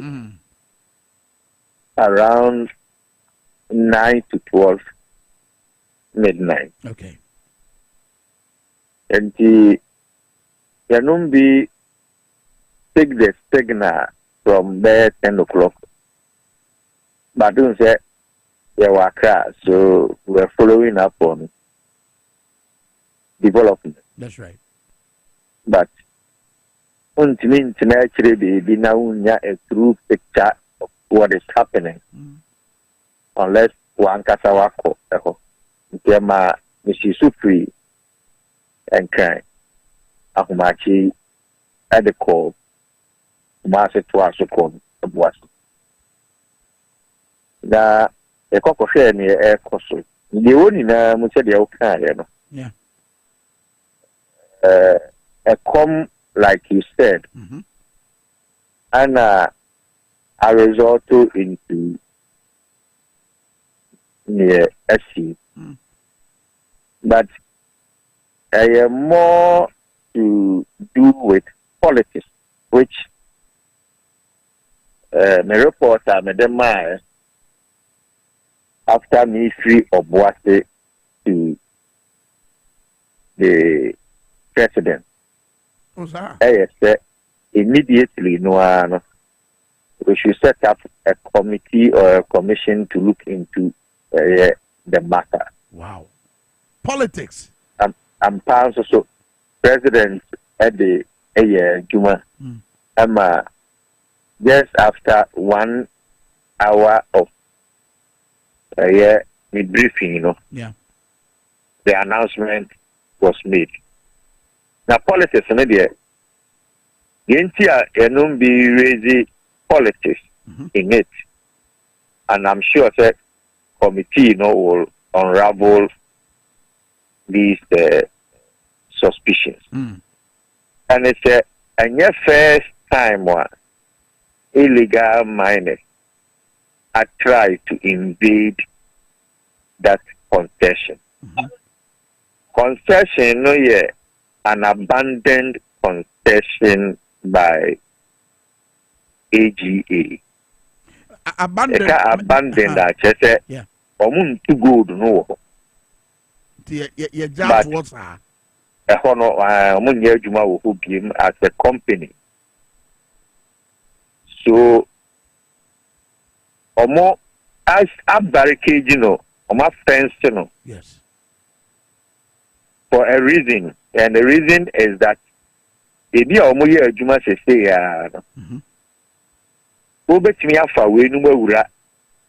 more underground.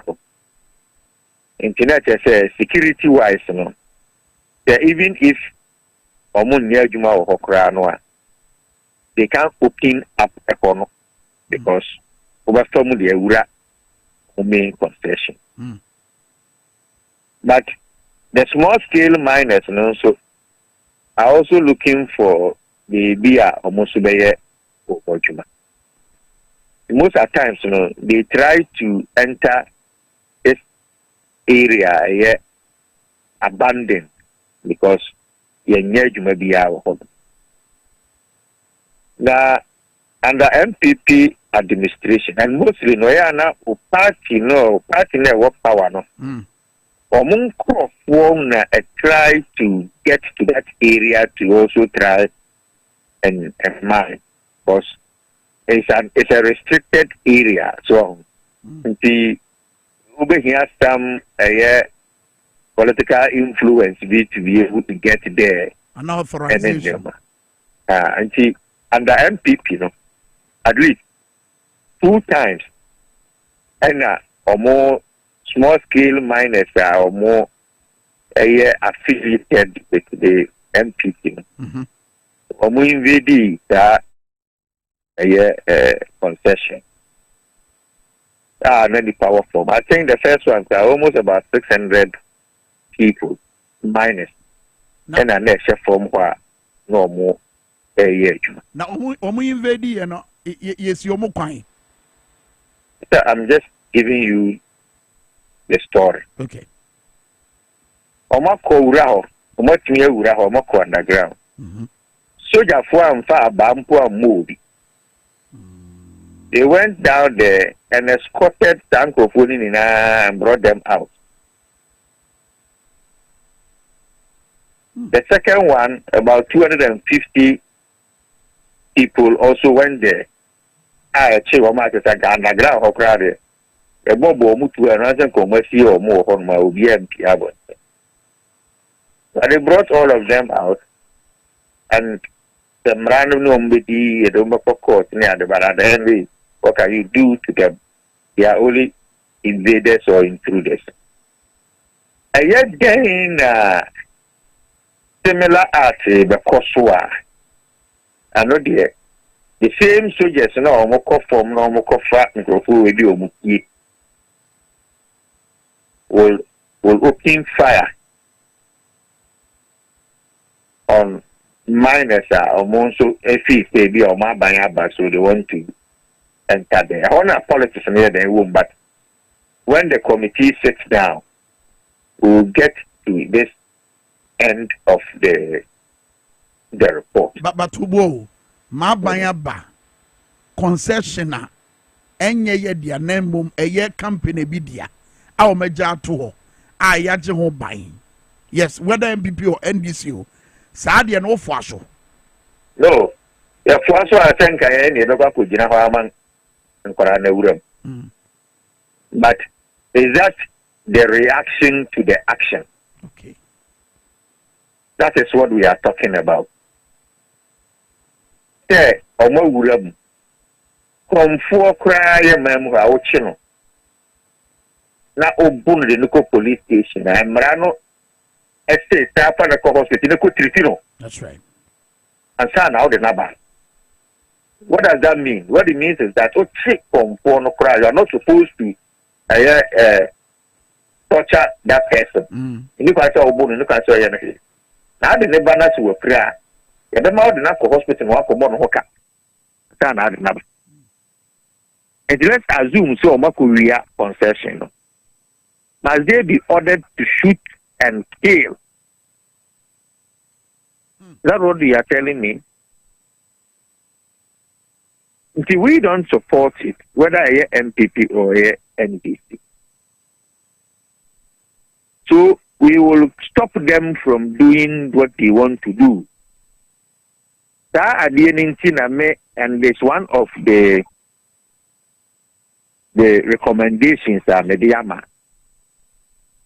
Now, I'm a deputy minister of Ashanti region. I tried solving this problem between the mines and the small scale miners. Because if you were Konongo and society, so that also that small scale miners will not enter the mines concession. Yeah. But there's a confrontation between Sojapo and the citizen, and it's creating tension. So what I did was that me myself went to meet the concession owners of Konongo mines, and agreed with them say CD of some of the concession and Farmer District Assembly, so that regulate the small scale miners, to mine there. I know the otra boundary, then the law takes its course on you, no matter who you are. And to I involved the EPA and the Minerals Commission, some portion of it, and gave it to the District Assembly. And it's some bit of calm in Konongo from that time. Yeah. And the next move was to do same with Anglo. But unfortunately, that was the period that you didn't give me free as Ashanti regional.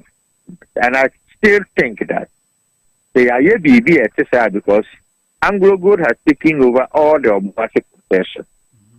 And then so the people there are so interested in the mining activity because Obuasi, the major occupation is mine. And so many baby are mobile mining they will definitely be entering the concession that is available. And because there is the security around, there will be a confrontation. That creates sad. And so that to solve this problem, there should be some agreement and some allocations via the mayor for these people, so that assembly can regulate them and they can also work and feed their family. Now, okay. Naka me say Boamini Yanti no be as for instance, Oshe President Mahama the statement we issue through Honorable Felix Fosu-Kwachina, and then this was investigations be a coso. Sa investigation or can one seven and only committee now was to say a binding to Sadabeya you bet me and ya no creno na fe yegina so Prince investigation is the committee's work. So when we say investigation, I get to say ask somebody or more the secret camera because baby no for the committee will open up for people. They say what do we know about it? Then the committee will sit down and put a report together. Now, who did it, why he did it, who ordered him or her to do that. And then recommendations near there, solutions near there. So that is exactly what the president has instructed. But the issue is he drew Obuasi, and I didn't go alone. He drew Kumasano. I picked the Ashanti Regional Vice Chairman of the party, Captain Jabari. and we were later joined by the Ashanti Regional Second Vice Chairman, Salisu Awoneye, in charge of the Obuasi Enclave and the constituency executive and the parliamentary candidate. So the first point of call, I said, the victims, most of them they are transferred or moved to Konfanochi. So later, before me free Kumasi, they are Konfanochi the state of them, and we sure say at least a stable condition. Yeah, and as far as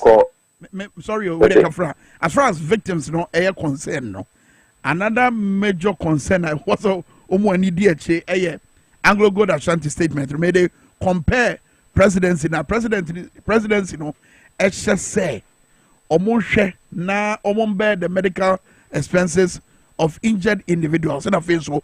Barrier arrangements, so fa a carrying. But Anglo Gold Ashanti na, it does not even recognize sa and Shano. Near can say, or in the last paragraph, Ranka, a honor was say, a dining when it was say, the situation at the mine is currently calm, and the company is working closely with authorities. Our concern is the safety and health of all our employees and those in the community who have been directly impacted by this incident. It does not even acknowledge the fact that yes, well,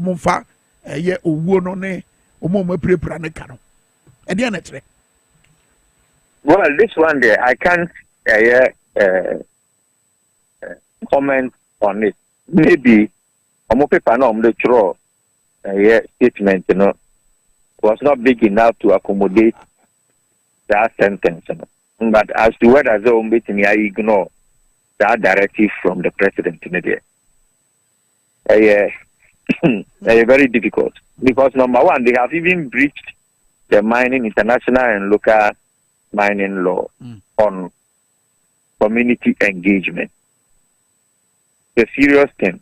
And only a part of the people are engaged and sign a free one.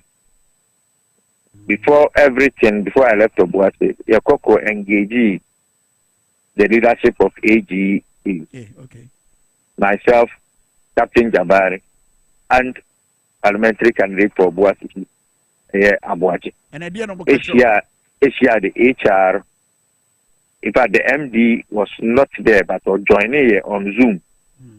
The security, the acting MD were so 2 online, 3 in person from the Anglo side, and I also 3.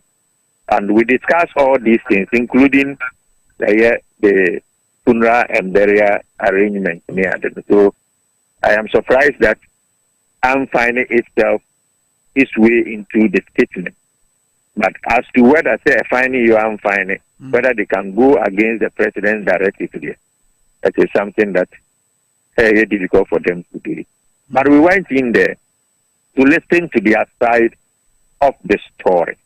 The man conclude to the president and through the national security coordinator, DCOP Razak, and the national security advisor to the president, Prosper Bani.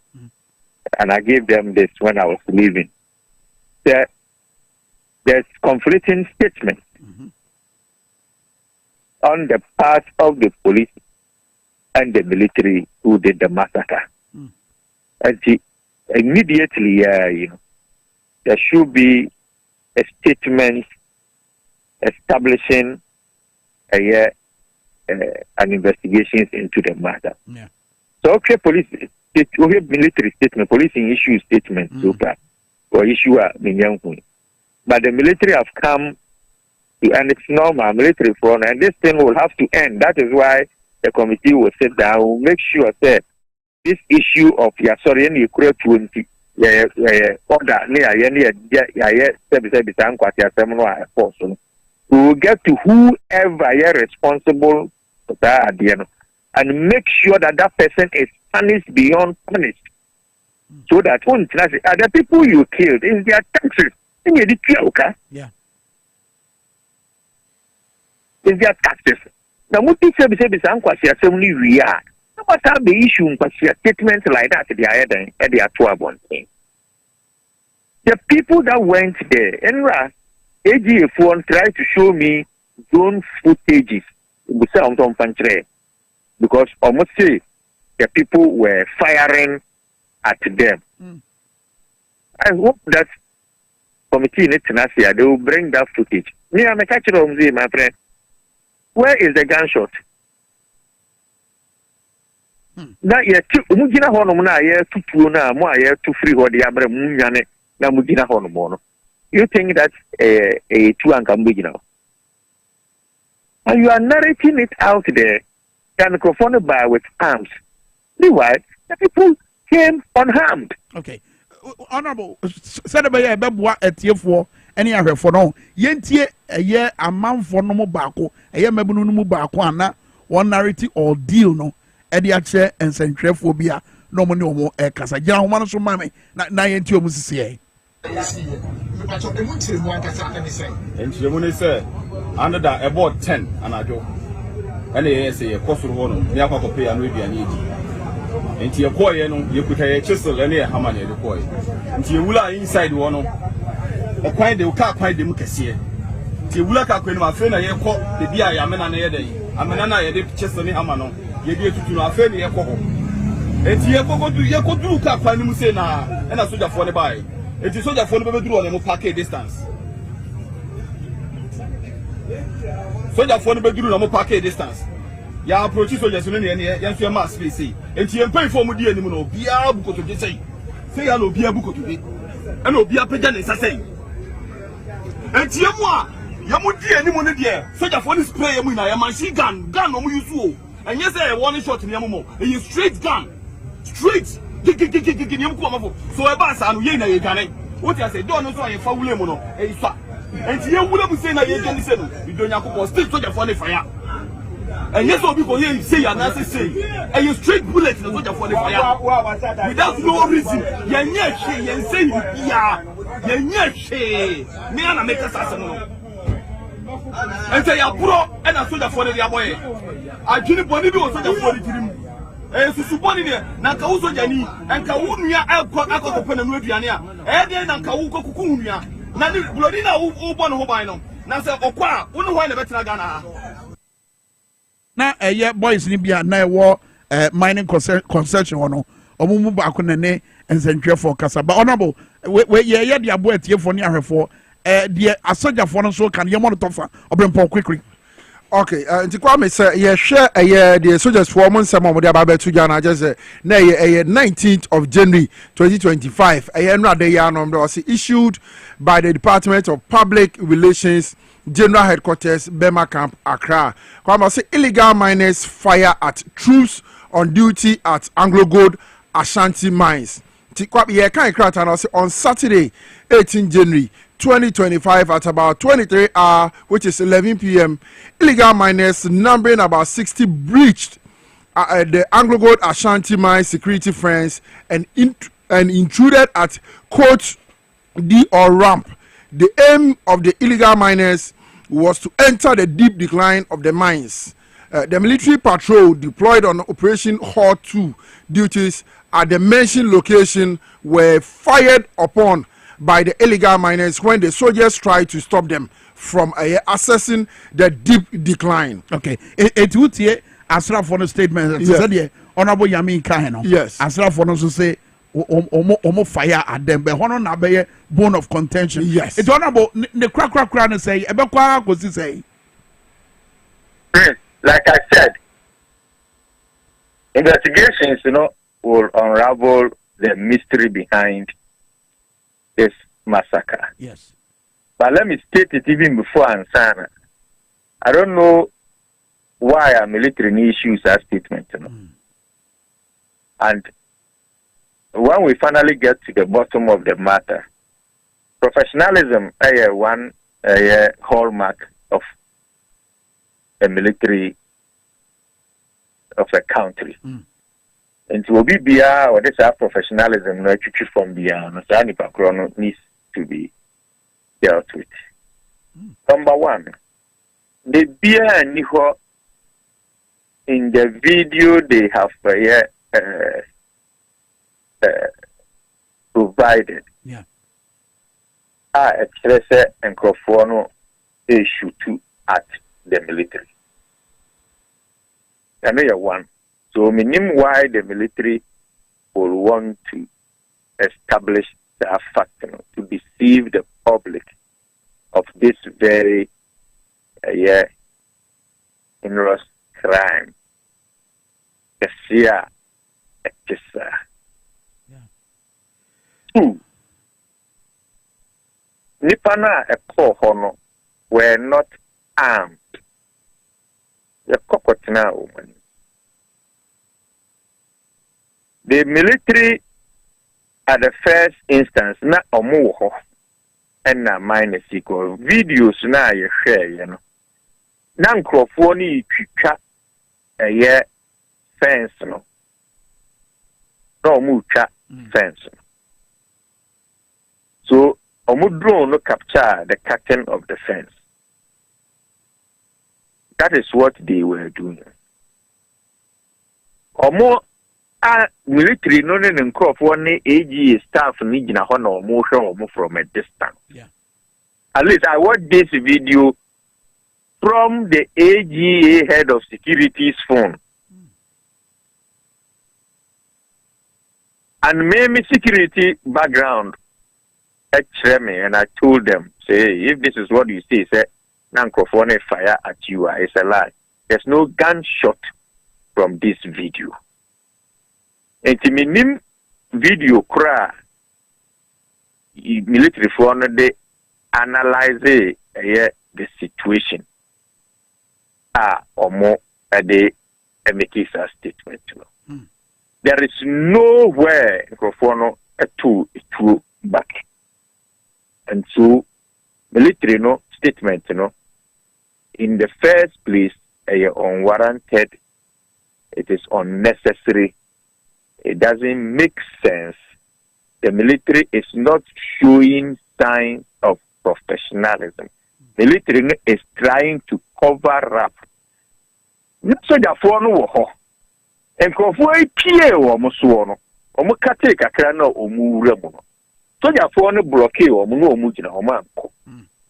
They could have run over the military because military no call for reinforcement, which means that Nasa uncle for numbers and the door also changed. So therefore, now duty at that moment. Yeah. By the time of reinforcement in the buy, and there was still a agreement in Crawford were on their knees pleading with almost say yes, come a day, and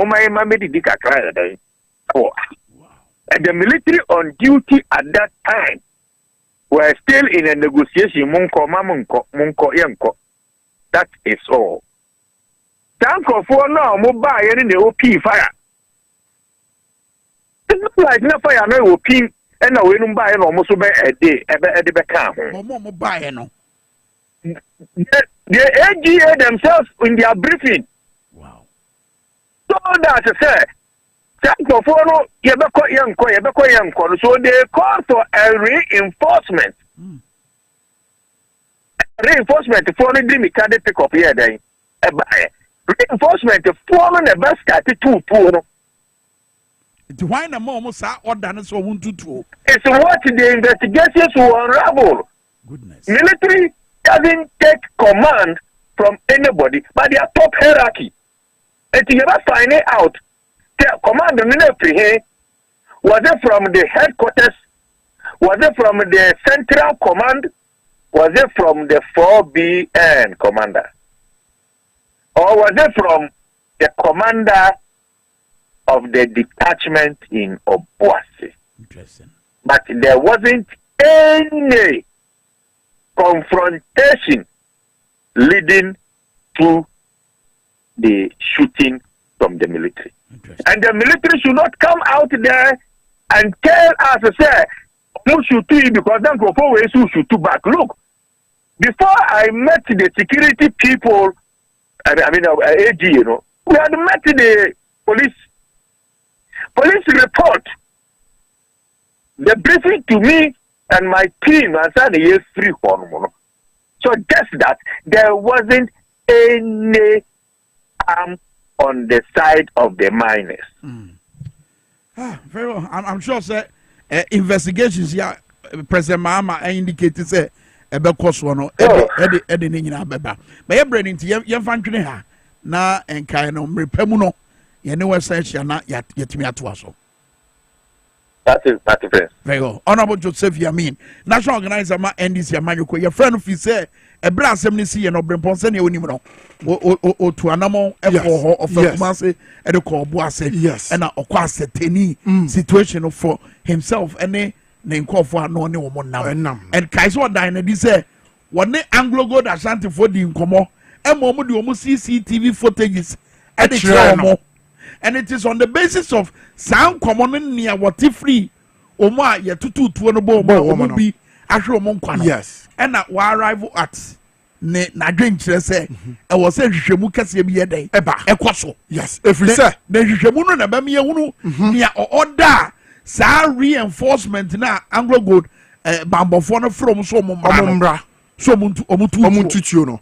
And a video hwe no enkyere say illegal miners etutuo bia ewo your friend saying said the soldier foi patchere ewo omo press release no and with your brand na ye born video no say ebra omo tia omo no and say omo puma tuo de kire omo no yes omo bunkotodwe epe ma omo nsa so omo bunkotodwe epejepeja omo nsa ye pa mo chewo ya basa ye be pe ya no aduane ya masa ye be ye bibi boni bia eti ya srem we de nka mo ma ye ho kwan kakra na anka ye nye den ye ntimi nkone ye nkopa aduane ni ana ye se afi commander no wo die ni mu ko ye ko ba ye no na chese Kwame the ba ye no say reinforcement ni bedu ya shooting see course no Kwame e ya reho sempa e si Obuasi Kwame and it's unfortunate say Anglo Gold Ashanti be issue statement na shy e show mo say omomfa eye omomu prepraye ene omomu no omayi ni pro mepra ne ka no. It's unfortunate say we issue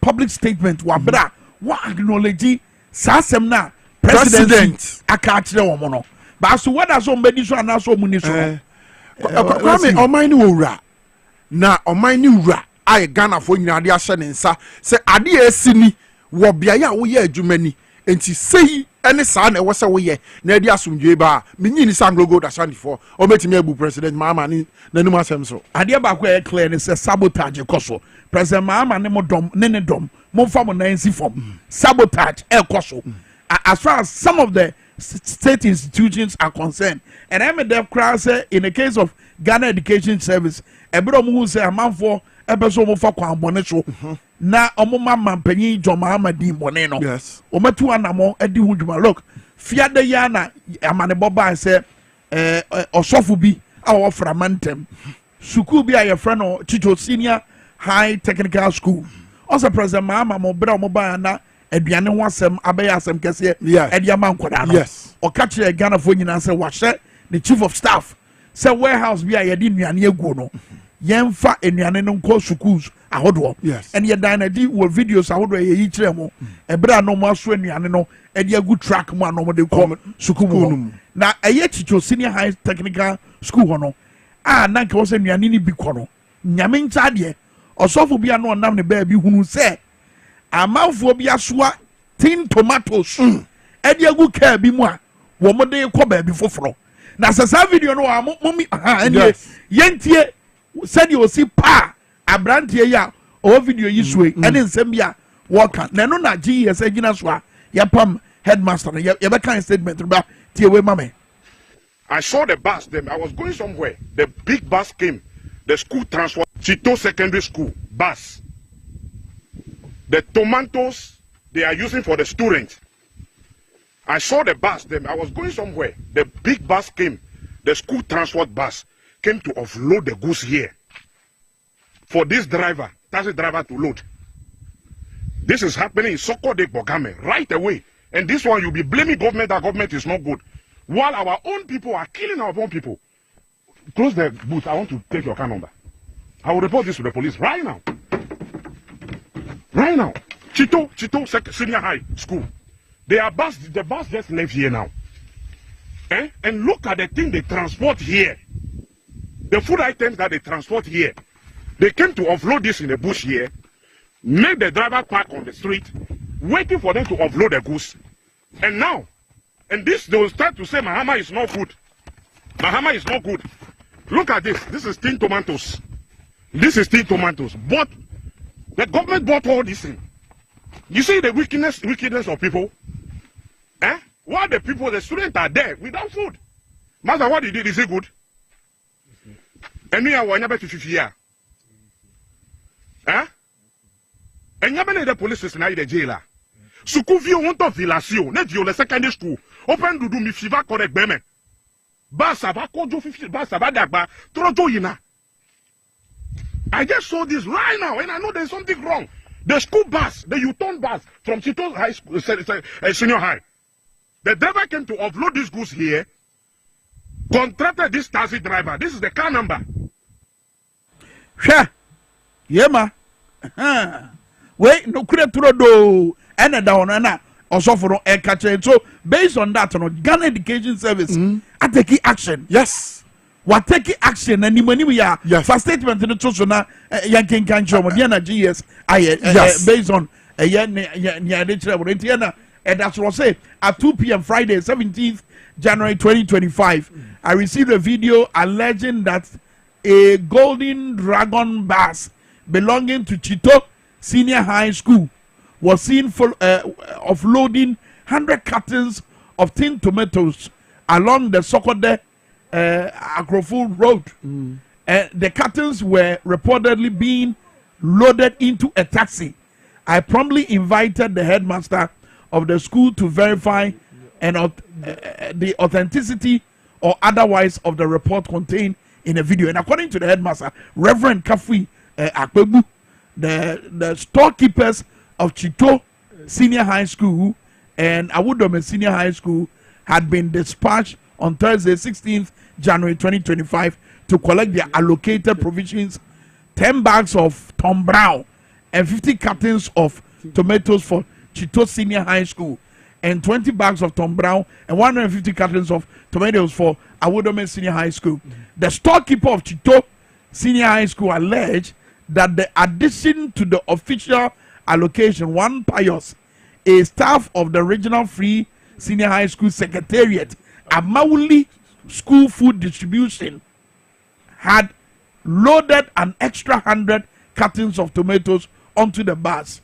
And those extra cartons were allegedly intended to be offloaded at a designated location along the Sokode Akrofu for subsequent delivery to the Pius private store. To also last paragraph no, I want to assemble one. And one more investigations on my year and many year and ye and in your Makohunu at the far assembly.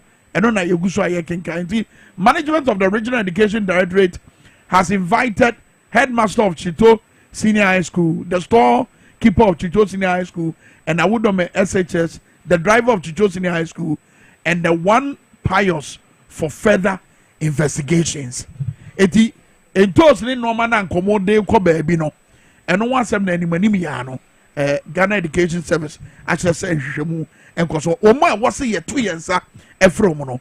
Omo so ase omo to omo nsa e de afro mu. Sabebepe na che Kwame en ama Ghana fo bi mu aniage. Ne Ghana man pese omu hunu ni. Aban bi atwam ko nansen ya no. Eniem yi bi ebi esisi wo school num. Kwame ya nya omo hwe.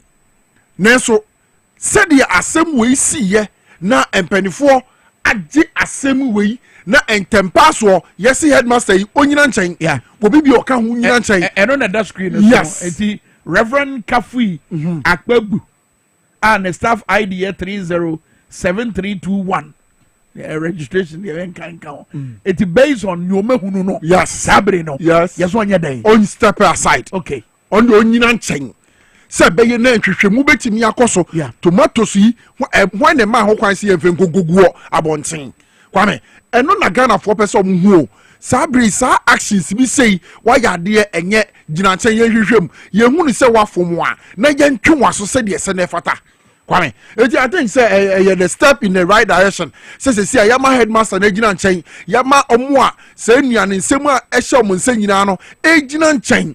If you say Kwame, school won nuane ababe ya asem kese a eha awofo.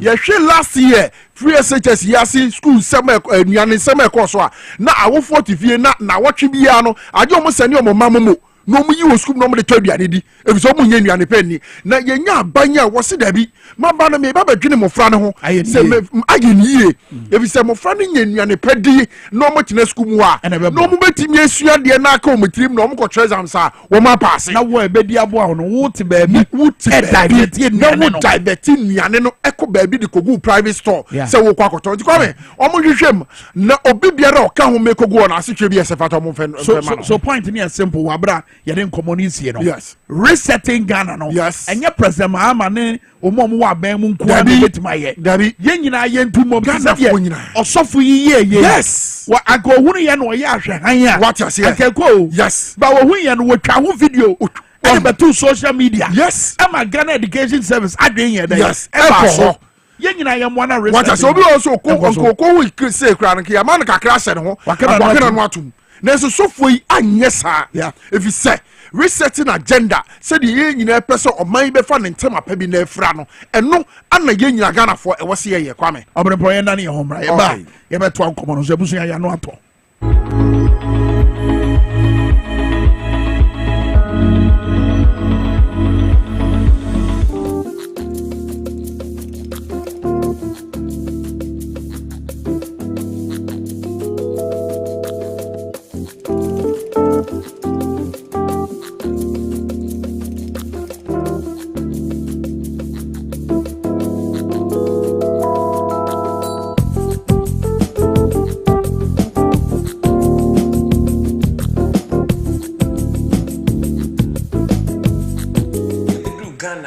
Food and Drugs Authority agye nhwehwemu e de afa yenu no ho se eye papa ebo adwuma enti Ghana for emfransa wo ho yare enu ye de abadwaman so no e dɔɔso na mbom ye dikan a mekasa fa ho eye 2 word vision capsules nipadua na akɔ a yen ka ne nyankopɔn de ma yen eye yeni enti abibia e wo se yema yeni e ho hia yen mama me pacho walk hospital na doctor aka cho se wanya glaucoma anase pressure be wani no so a wonu munura na so enko obi da sori anopa ne nani no eso aye ni wisi wo hwe light a wo hu ne blare obi wo ho a ade ben na wo hunu e wo akiri nso a wo hunu obi wo ho a ade sa na esuma duru no ne ye ka ne night blindness no uyi obi a wo hu sensunsunso we nyina bomodi a na hwehwe 2 word vision capsules 2 word vision capsules eye India hahama ene yakeka boma ye de aye ahabandre na 2 word pharmaceutical company limited ye duro no ense yare ahodo ye duro ba ko bia no ese yare ba ko me pa cho uyi obi a wanya cataract anase etesi wani so a bomodi ana hwehwe 2 word vision capsules echi akwan me pa cho enu nu donso e wo dwaman so enu nti na ye kire enu nu mu a ye de kire TV no so se ne be ya ubehunu se ne aduro ni su ni ne ban esitie enti ukoba bia ye to aduro na nipa na ka cho sewu ye ni 2 word vision capsules wo honom na mum ye was similar product a ebeboa wa me pa cho insist se upe 2 word vision capsules 2 word vision capsules anase ye nuo no mu bia ubetimi de phone no e de atwa na ukọ na se yesi ebi ni ho a me pa cho bomodin na fa ye number e wo screen no so anase obe frey e wo 0558 724 302 0558 724 302 and 059 558 2628 059 558 2628 na odi 2 word vision capsules na waji stem cell 2 word stem cell e di aka ho ama me ni titu ene mu a glaucoma anase pressure no edidi mu akọ akiri anase wa etesi we ni so uji na mienu no bu mu a ema wani yare no utimi enya response anase uhoto ententem na afi yesanso ewo 2 word nerve alive no eye entinimu adwuma anase esa entinimu yare me pa chawo unya entinimu yare a ubom se wo ho no ma na wonsa na aye otitriti wo ho na onaya aye otitriti wonante a na yese pin ewo onam anase wɔsrɛ no mu mepaakyɛw obi wɔ hɔ nom a wɔanya diabetes anaasɛ stroke anaasɛ hypertension mepaakyɛw wonya saa nyareɛ wei nyinaa ɛlidi to ntinimu yareɛ nti wonya ntinimu yareɛ na aduro baako a ɛbɛboa wo na ɛbɛtu ntinimu yareɛ na ase ɛyɛ nerve alive a ɛyɛ aduro tatahwe a ɛwɔ dwaman so mepaakyɛw bɔmmɔden a na hyɛ ne nsoma me sɛ nerve alive no sɛ wonya ntinimu yareɛ na woyɛ bɛrima a etumi ma wonya enamu mbɛyɛ nti woyɛ bɛrima na wɔyɛ mmerɛ ɛwɔ kɛtɛ so ntini no mu ayɛ mmerɛ a mepaakyɛw wɔaduro ɛyɛ nerve alive bɔmmɔden a na ma wɔn nsa nka bi na wɔn nsa ɛka nerve alive a ɛyɛ ntini no mu adwuma no na yɛsan so ɛwɔ joint fortis wɔ hɔ a ɛyɛ adwuma ɛwɔ yɛnum mpem ɛne yɛapɔ so mepaakyɛw ɛnyɛ painkiller tie ne yie joint fortis no ɛnyɛ painkiller na mmom nea akɔfa pains yɛ no ɛde aba onipadua no mu no ɛkɔ kɔsiesie onipadua no na ayi saa ɔhaw no nyinaa ɛde afiri hɔ nom mepaakyɛw arthritis obi a wokotodua ho no na wokotodua no ɛmu yɛ ɔya ɛmu tutu wogye ho a ɛngye obi a wosisi wowɔ sisi yare a ɛmu ɛden atweba ɔto ase ɛbɛsi wo no ase mepaakyɛw wo nso wonya joint fortis na ɛbɛboɔ no ayi saa ɔhaw no nyinaa ɛde afiri hɔ nom na yɛaduru a mɛkasa fa ho biom ɛyɛ male fortis no ɛyɛ ɛmɛma duro tatahwe bɛrima a wontumi mmɔ adwuma ɛwɔ kɛtɛ so waduro ɛyɛ male fortis bɛrima deɛ ɛwɔ sɛ otumi gyina wo nan so brane mepaakyɛw bɛrima a wokɔsi n'anim a 30 seconds na wagya mu wontumi nyina so nkyɛ wo bɛrima no afo ayɛ ketekete wonya male fortis na ɛbɛma blood mogya wɔ sɛ pɔmpe kɔ bɛrima no mu no ɛbɛpɔmpe akom ama ahoɔden atumi abɔ mu na watumi agyina wo nan so ɛduro no ayɛ na picture no ɛda wo screen no so fa wo phone no twa wokɔ baabi a yɛtɔn aduro no na wɔrefi aduro no din a fa kyɛ nipa no a ɔtɔn aduro no sɛ wɔka kyerɛ sɛ ebi nni hɔ nom a bɔ mmɔden a na fa yɛn contact number ɛda screen no so ɛwɔ 0558 724 302 0558 724 302 ɛna 059 558 2628 059 558 2628 True Word Pharmaceutical Company Limited. Your health, our concern.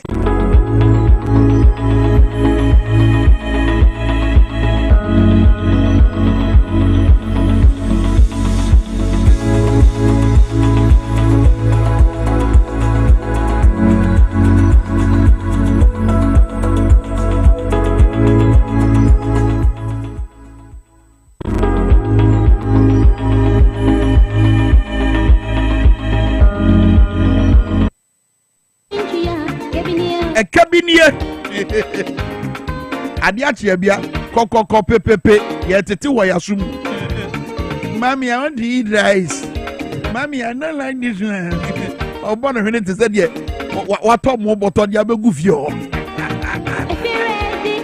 fie wura se di kuru no ko enti fie wura no obesi obi so ho no beba besi ni so oba na no ema yes salutumum kania so oje na kuru wai ko adwuma ene kania kan wo so Ebusu DwaboAse the power 97.9 TVXYZ ebraso say ebekọ da obon krater na enzama wodo ayenu no nzandwefo mo de omukuru no omo de abare ye beboso e de akyeremo ekria ama poma edin makabum checheku wo matrase we ekupoms I like that ekupoms birenie ekupoms ya mama kwa ba ya na bibia boko de nyame daro mo ye twede mu yeden o twede mu yeden papa yeah anglo godi eya sem kitwa obra abo ye pusa no pay abo ye pusa no pay eno ma bia na esi mire bi no amanfo omudae no omunya nsore omudwe se ye daso wo sabre ni mu onse sabre no ye tutuo wo abra ye nhwe echi be ne mrem de wo tutuo wo se wa sum ye se ampampa ye se to anase mento do omudwe so omudaso ho and the ebobo be che se we are in different era eni enyan what do you say eni enyan ti wo mo ayese wo mo nyam hwehwe mo no they have to speed up nse so mo tell say bre bi sisi ma 2022 ye ya anya hwehwe amfa ho and ato so abi to this point the minim say enkoye kasa keke anase enkoye se yenye hwehwe mo na eno an obi atena se de session dem so say that you must work ena hwehwe mo no enye hwemu bia kwa te said the honorable Joseph Yami kai Monte Commission of Inquiry enye committee Commission of Inquiry okay te said the Professor Emosho Dini Dr. Emosho na Professor Emosho Commission Justice Emosho Dini and where be na man from no metena say yentutu ma no videos ahodo a Joseph Yami say wodi na ni komu ye no mo bonche nyina na yensu ehwa bi na yensu yenyi ate ye aha because yensu e wa kira yensu betumi a kira yes yensu betumi a kira de course so any ade ankoyi ba Kwame all they say mestre say yenua no omutu galamsi na so mutu fam gudu no ye kan say ana say owura mama campaign mo ko runs ene mo kasa so bo be hwe kwampa e betimi aboa na mo so manya bi enti mo ntumobo say concession mpo ene na nanu be kasa na bia ya mamu bia manya bi na asumdwe embra because de ye Kwame ekom do akwa won kwa waja won ba na oyire ne abusua wa akire enti no omo ntumobo na chese ye wo mo fanuoma entutu ye wuntimi mfa prekope nka se obi dina de wo the force wo bu ni nsem age o ma kwan sa enti no ya ntu ebudi aba ne de ye condemn ba de no oni akono wonyusu da hokwa ene waje ho ban ena me ka se enti no sasa no kasa ho kwa kasa ya se eda hokwa okay die na manfo ne betu because no kwasem ne se kwa me wo sa ayo se tu fo magudie enko yie o omo timemfo no uyi baby a omo ankasa adwumayefo no omo ti a omo abo sa asese ne kama schools ke kama nsuo kama ne ade o na otisi kromu a enkoyi kra enti ya ni kroma ne nkasa de ne enye mamo o bia mo concession ye da ho ya mo fa nye hwe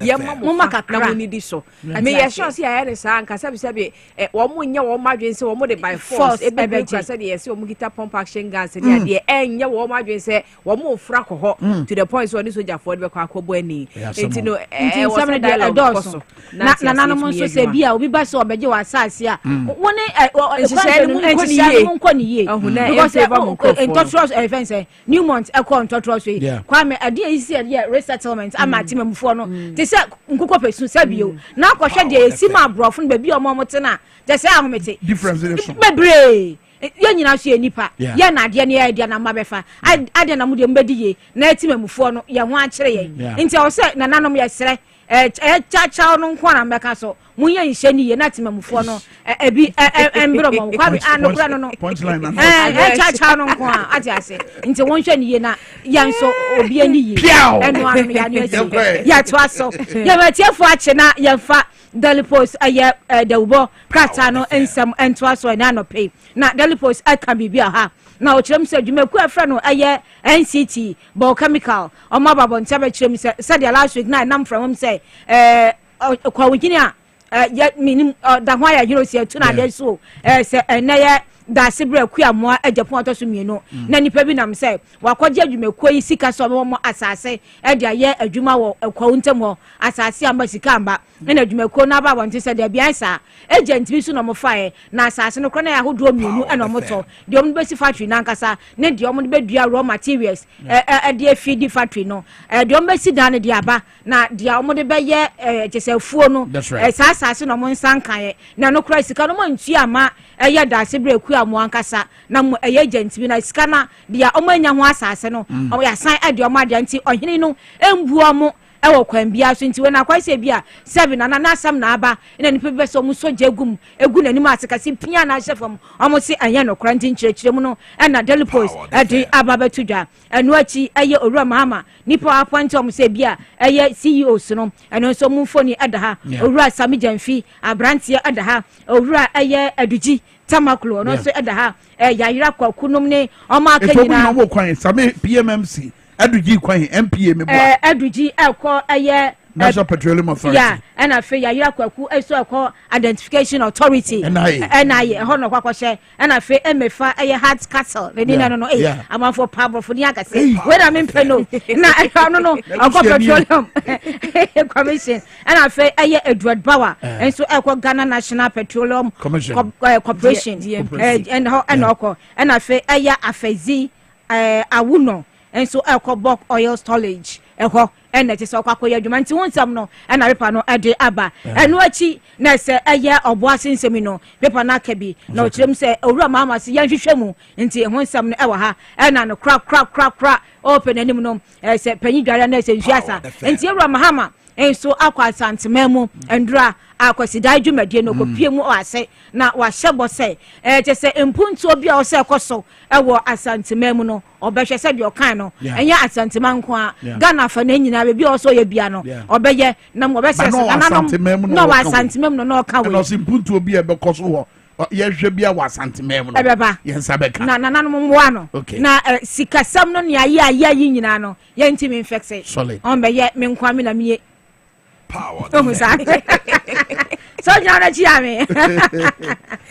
I was saying to us the Ghanaian Times, your Bokrata were had pay it to us on a crater in what you're also now about say. Now what you young Kwani as see any Pamakumako edunum and almost sure Monkwa, Obuasi DSC, and Canny Pabes and so now sure Monkwana baby a honso. Mentebe ho ase wo ho pass ye ni enhye dan kan ho asem ye nkwanta otimantemu eno so na nya asem ketwa ho emeno ye se ko pani kwhwe ya hyehye adan ni ade ama enipa binum so nam so ahwe wo nkwa ho ya no pe Ghanaian Times obokata no ebo mu amane na oni se recognize ade baako kaneno kanoma say sia presidency in kasa debi nkwanta de no presidency akasa fa ho Obuasi presidency akasa na che se ye mampanyi no woni yen na temayi mu wonim de akoso because e bia sisi penya ya mo ho wakra ye cry stress and at least mampani kan ho because e bia ono na no tumbia e be ba de akoso no aba from but still na no why say mampam no wada eti yet waso Ghana mampani era John Dramani Mahama wapa a constitutional review committee. That's right. Yeah, my Ghana ya mamra ya cheche ya afia pima henkrono edio kunumi enu no. Mampani se dada or say a perfect. But mampani ya wabese debi. One mami sufa ya kufu ya jino say adi ni bi on ma e wasi a nurse no. Ohu. As ye miamia ni nkro baby ono mo ye miamia nkro ni mama no fo ye dware ni ye ye twitwitwi na moto mu ni ade no ye kama nti constitution e ho akohia se ye ne saa nti se ya te committee ya Professor Ed Kwasi Prempe ono ne pani a obetena ponti na wahwe atoto niema bona mafo ha mani o ye hwe wo mo prof no din na boy amafo se Prempe no I don't know no exam she adaka enti se ye nyina afa ye ne je ye de hwe wo mo se adwuma no mbe ne pepepe eno ne de wo hana no ye nim se ye Rajon Dramani Mahama me yi nuane e de ko senior high school se wa home nkwa e de agu free senior high school ni mo amanuane ane ni ho no ye de bia kwa de koma wo mo krata yi mo wo de mu nsem bia ba no se acute respiratory infections ahodo a ye no so tie hankrofo no Ghana Health Service for bo amane sesisia no on high alert nti wo sie nyina ye ma ye ni eda ho weather ne said ye wiemu asia ye nti e de sa ha no ene ba Ghanaian Times ensem ni afoforo pii no a wo ma no pay se onsaka krata ne bia ubenya nhwemu no enyina na ye to so e daily graphic mu na eno so se eye Owura Mahama kwa santimemu no nsem oduko tu dwa no abi ani se yanhwe na yamboa na Ghana sikasem no yentimi enso ano eno waka wonsam na sadia ama edi tu dwa se ya pa ba sunko nipa wotwewom so mo hwe na 1992 constitution no omuntimi nyansa kremu ebi atwam odi ya adwuma ye ebi su wo ho wo se ya hya ne kana na etimi ya adwuma no wo se do front so ebeka ho ni nyina ne yade a ya mo mo bosuminum so mo mfa ya adwuma efe o ma adwen kire ne ade nyina no o mo mfa matu dwa na se no nsam so daily graphic eka na de siye ewo eye Anglo Gold Ashanti Obuasi mines no eno so abo ho amane na eno achi still a shraj jira bebi ogina se ma ya bomudin ma mo ko CEO so ma mbe minister so ma mo be regional minister so me pa cho asset no ehu hia chire MCs and DC eni nyina ehu hia mo mo de nchire de amo na ye ko hu sika bi wo mo pa se da achi a ya ka so obi a wo de na da hodeda ana se bebi afia aba be hye ho no na watimi a kire mti simple obi an kire de wo na wo ya asa declaration and sa body a ye be ball in the future no better no declare oh fato wo se me hu se bia da achi me ma me be wu Ghana for be government have 50 billion tumba na shebe pass ya enye news because enye sadia en say ya boma okay say no no say kura social media nti dan kwama bi so ma me bi ukura ne agents abon na ye be for reverse na abadada na wonua bi nsu a wonim se bia obetu kan ana se bia obeda ne bonkum so ono so ni sika bia in the future ya de be on sanso I better no declare. No. So would ya be hwekura na o si ahwe wunu ane ti ase no. Ya biem. Adwuma na oye. O sha ase we he. Na nkase na o shoemaker na say oye tailor. Ba say declaration no. E ho mra no sa na e. O se ni nyina ti bi be. The Chronicle, the Democrats, our higher fan, and to us a Chronicle, or Cassembi, Edia Chair, none the sea or Boasinam, so many pounds, so I show a monk, Nebusia, Guswaya, or Motin Home Pentinqua, any Akraye, Mohun Sembe Brinana, has DCOP George, and Kuma Wakasa, Eddie Afao Sansuna, Yera, a year Mampeni, John Dramani Mahama, also a commander in chief of the Ghana Armed Forces, was say, wait, dear, and Chechemufi Ghana Armed Forces, Waba, dear, and so it was here if you move Edifa, who near who the Quasa. Asrafo dia wo mo ka no ene ye nokre anase manfo ne dia wo mo so ka na ye nokre ho asemo ha na wa hyebo se dia na akue ka no se asante mantemu benya wo mo fe hye that's right so as say asante for dia ye keka na akwa asemo no asemo hye da nia ye kakra sana ya na manfo bi ana ye na bi mo adwene ye wo adwene ye wrong because 2024 about 20 bi before bi before enti o se asante for mo da mo na ne se fata se wo se mo nsa ka wa asante be mamu sampa wo no John Dramani Mahama odwina asante fo ho no wo be ye dia mam pepepe na no ya sekota bibia siwa makechi me no so kwa ne ati se nipa ba ko enam so ahwe ne nkwade ate ne so o chehene ono so atu ohene wo ho ohene wo kota wo tu ne frade so na sese bi won tena ho hwe e ma wuni akakape wo te ho ne nkrofo odi nsem saa na ate wo na wo hwe ma ye te so chehene atu obi ade so achepa ya ta ati opem so wonya daje ho wo ta ati opem so se adwuma ni ho se we ya ne wo ho wa we tu ade so na no mo watch hin nsa so amode moye niema no mfi mo no se adaje aba brani nie to niema ye ne antu anti kota hin ne de de ka twa so be me se edu eye okekrebesi the second onu na ye tu na de so nti eno ho asem e wo the Chronicle the book e ho so aye so capital so ho na ukodi dc they should capital o hin na one say honorable okay I can't grab number of time bomb abanti ya monitor na fe ya monitor ni anso na ya the Herald to so na owura Haruna Idris ni owura Eriko Poku ni o ma ka na vetin no ye be start one sam na ni nyina anso de ma live e wo eye fidie ma ho TVSY ya na da na be ko ya na dei ya de be ma live e wo TVSY into mo nko so bibia to ma analysis no so news no news team no be ya ansa na ye de ye vet na ba live I'm sure say what team so by 10 dia na ma chance okay nti wo hwe ya nti ama ne akua na be chance ho ne dia ja to ate na ma chance na wo hwe ye be kaje Kwame uchi shajuma nti unsam no ana hwe aye ofosu kwa chenso chirema na Ghana fo sabio yewura Mahama emfa oman no ana tutu afusika emfa nkoto wiemhyem bia obi ade na mokwa obo mokwa kakra na ese honsam no wo na obanda ben ina sika no hia odukoto wiemhyem no ne private hwan me pam choice na asem nete nti me pa cho wa kirechire mu kama mimia wa ade a me dia kwa mutuai wo ka na me dia aha me tumi wa ja sapon na mo no na se me pie na si ho a obafa tu dia ko nti se si ho na se oman ne de na bia entumi fa me nko na we betumi de me akwa why not ko bia ya ko nti won sam no no na owura randia be pa no so kire mo na se ko hye owura Joseph Edu Boahin anan ewo Coco board sana paper no eka nti sam na de hey nti Black Stars and dey Black Stars amam for shaduma nti won sam and say aye Herald ade tu dwa ma me fa dispatch the Democrats ani mie wa ha na kranta ye ni mo se ne ene Ebra John Dramani Mahama the final ministers on yon be adwuma no final batch no e be ko emrahye bedwam akakoto yes amam for ko se kete e wo fosu kwache wo Facebook wo so be post so post the phrase this is it This is it. Yeah, try say ebeko. Mama Joyce ba Moktari dia to just say NDC aban to say if you aban. Enti mampani akufa ne esgrasha ne niam ese fatani nyina no. Wo mo de be man pepe public ma enough. Yeah. Nanke ese ne o mesa ko final your friend say re coalition. Yes no. You put it on hold and so ho asem de obokrata. But so mo Anthony nupenu. So why dey? And o fie ha. Why dey? Omo mo pedache. So why dey? Easy for no say wono na odi domani momo be ye KK kaka ma. Omo yo mani hu so wono na di omani di ombae. Na yes Anthony nupenu be ba ha. Yes office obi anim ho. Nti person ko obetimi akọ. Mi ti de tsama na mpese me ba betimi aba. Obi an so obi ansa. Minu ya me. Ah bedo wase. Menso me de nyame jamo. Moni nyame embetina say around 10.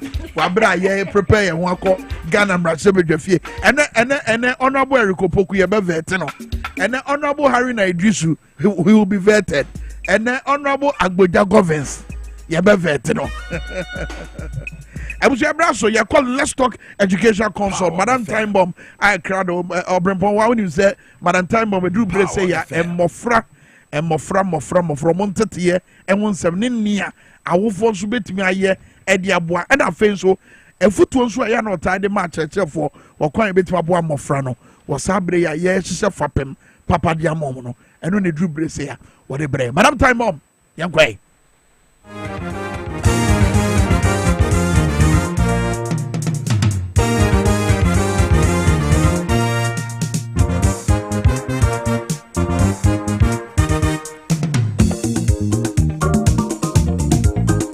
Education a best investment, oh Papa. Education a best investment, oh Mama. Madam Time Bomb, Kwame, good morning. You will have to punish me for my voice today. Madam Time Bomb to me, summer soon. As an great was Hebra. I deal with you, say, never wow. Anyone crunch, it can't be. And I will be saying, many years, because you remember, I remember. These things are critical. Yes, they are. When time for my we have so after all, so be street, also, yeah, I don't know. But you maybe realize, yeah, but it can't be, but when so your day, a sombo. So thank you so much, Madam Time Bomb. And as someone came or draw to what we are going to talk about at the pay, because when you empower women, it goes everywhere. Wow. It's time for educational time bomb. That's right. Now, time bomb when you see bottle. That's why we are here this morning, every Monday morning. Yeah. Now, yetone, here education to the public. Obi priority. And so, a lovely good morning to you watching me. Waka Sacha. Now, I know that you're seeing me this morning, oh baby. And thank you for being part of the program. Now, Mamenda production team is also, I think, pushing it from an angle also works. They've done their best to, from Desmond to my fighting partner. The controversial. I appreciate it. And then let's say that this show is brought to us by Let's Talk Educational Consult. Now, Let's Talk Educational Consult will test you Nungwa Estate. And I pay on Mango Street in the door. We are 5 houses away from Lejokuko Municipal Assembly, and we ensure that it's a place well open up for more from one entity, and showing that as if you are building the foundation in the sense that we believe that say to me put Yama together for Afraba within the early years on and whatever travel to 180 years, and it will help them grow. And so that's what we do. You use Montessori and INDEC educational program near the church in Mofamade.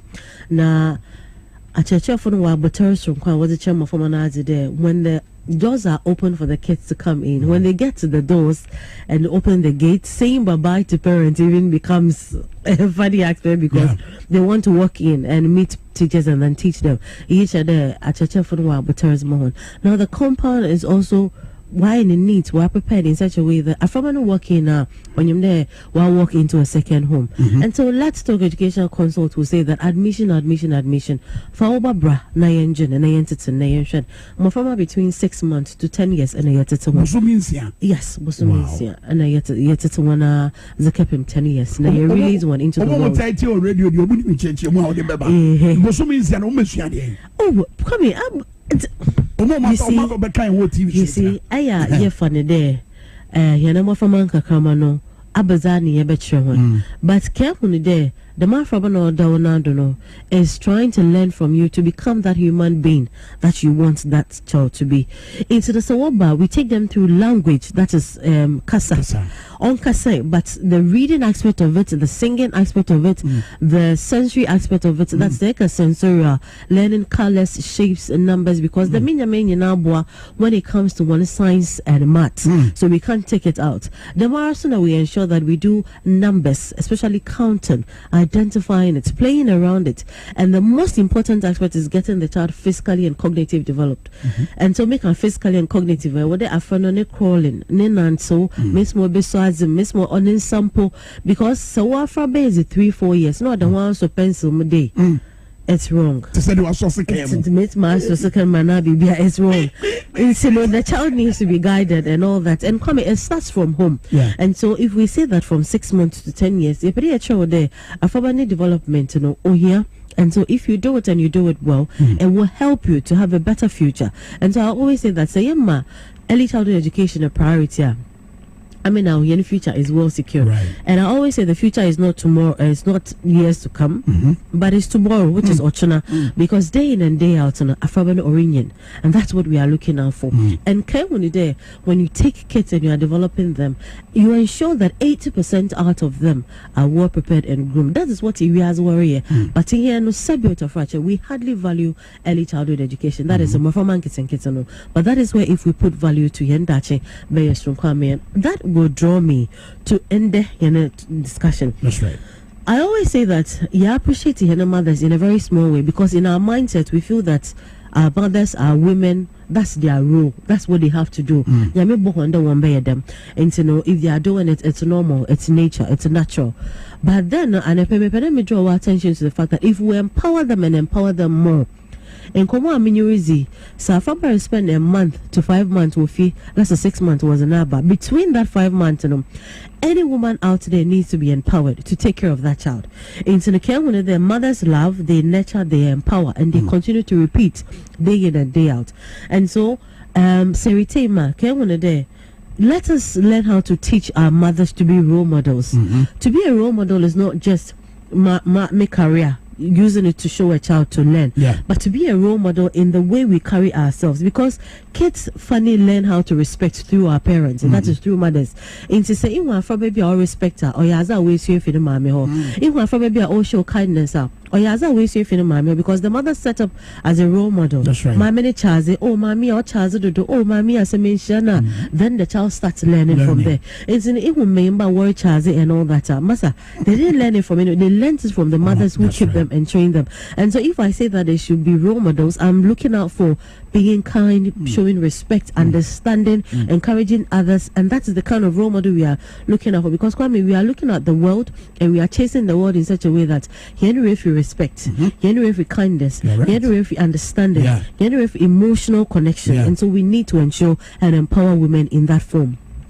And then we also have to encourage them. Encouraging and supporting them, is providing them emotional support. Yet our seminar and and so we say that the men wash and will value, but women want to listen. So how do we empower them through emotional? We need to encourage them and value them. To you might be normal, but spend one day doing it and you know that it is not easy. And so value them by saying that it is actually from my address one papa, and there's anyone else customer menu oh me anyone will smile, oh I love that. You value them through your words.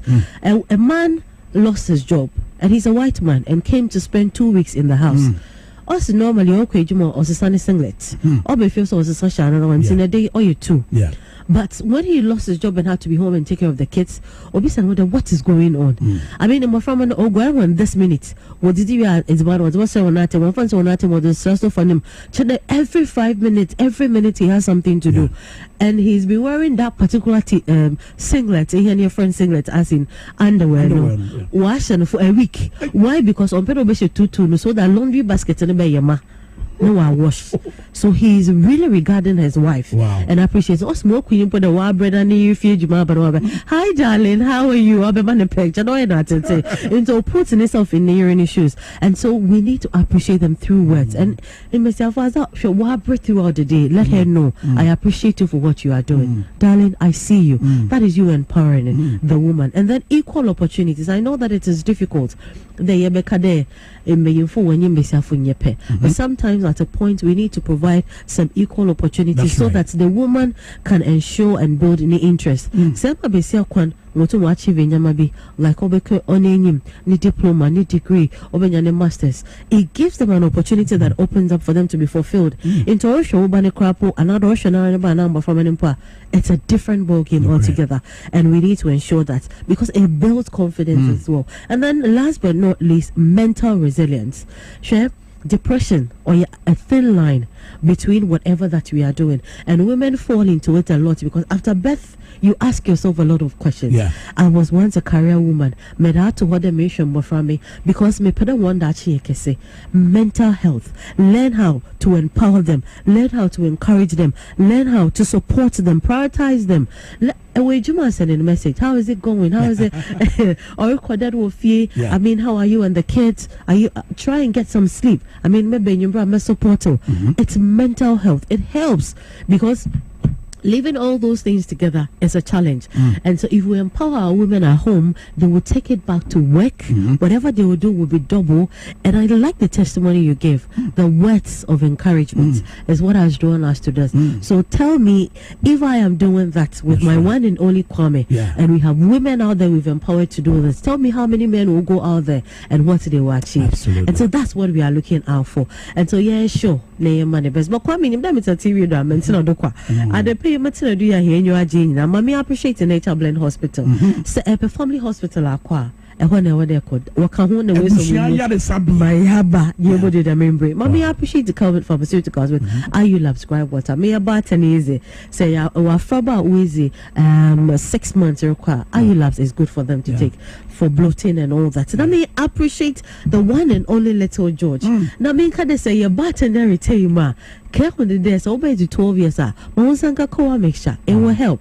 Obuasi from the management ma da we suaze na we suaze am passing exams little George I don't know it's original. It's all these people who have helped me to come on. Now you see me on telly. But I appreciate it. I mean, there's also the bar. I'll sell it nicely for you and beautifully. Shisha, let's talk educational consult in HR what is Shinungwa Estate. Now follow here on Facebook, Instagram, and LinkedIn. Call us on 0249069821. 0249069821. Apostle Park is a humans, Michelle. Mr. and Mrs. Ampofu, Michelle. Thank you very much. Thank you too.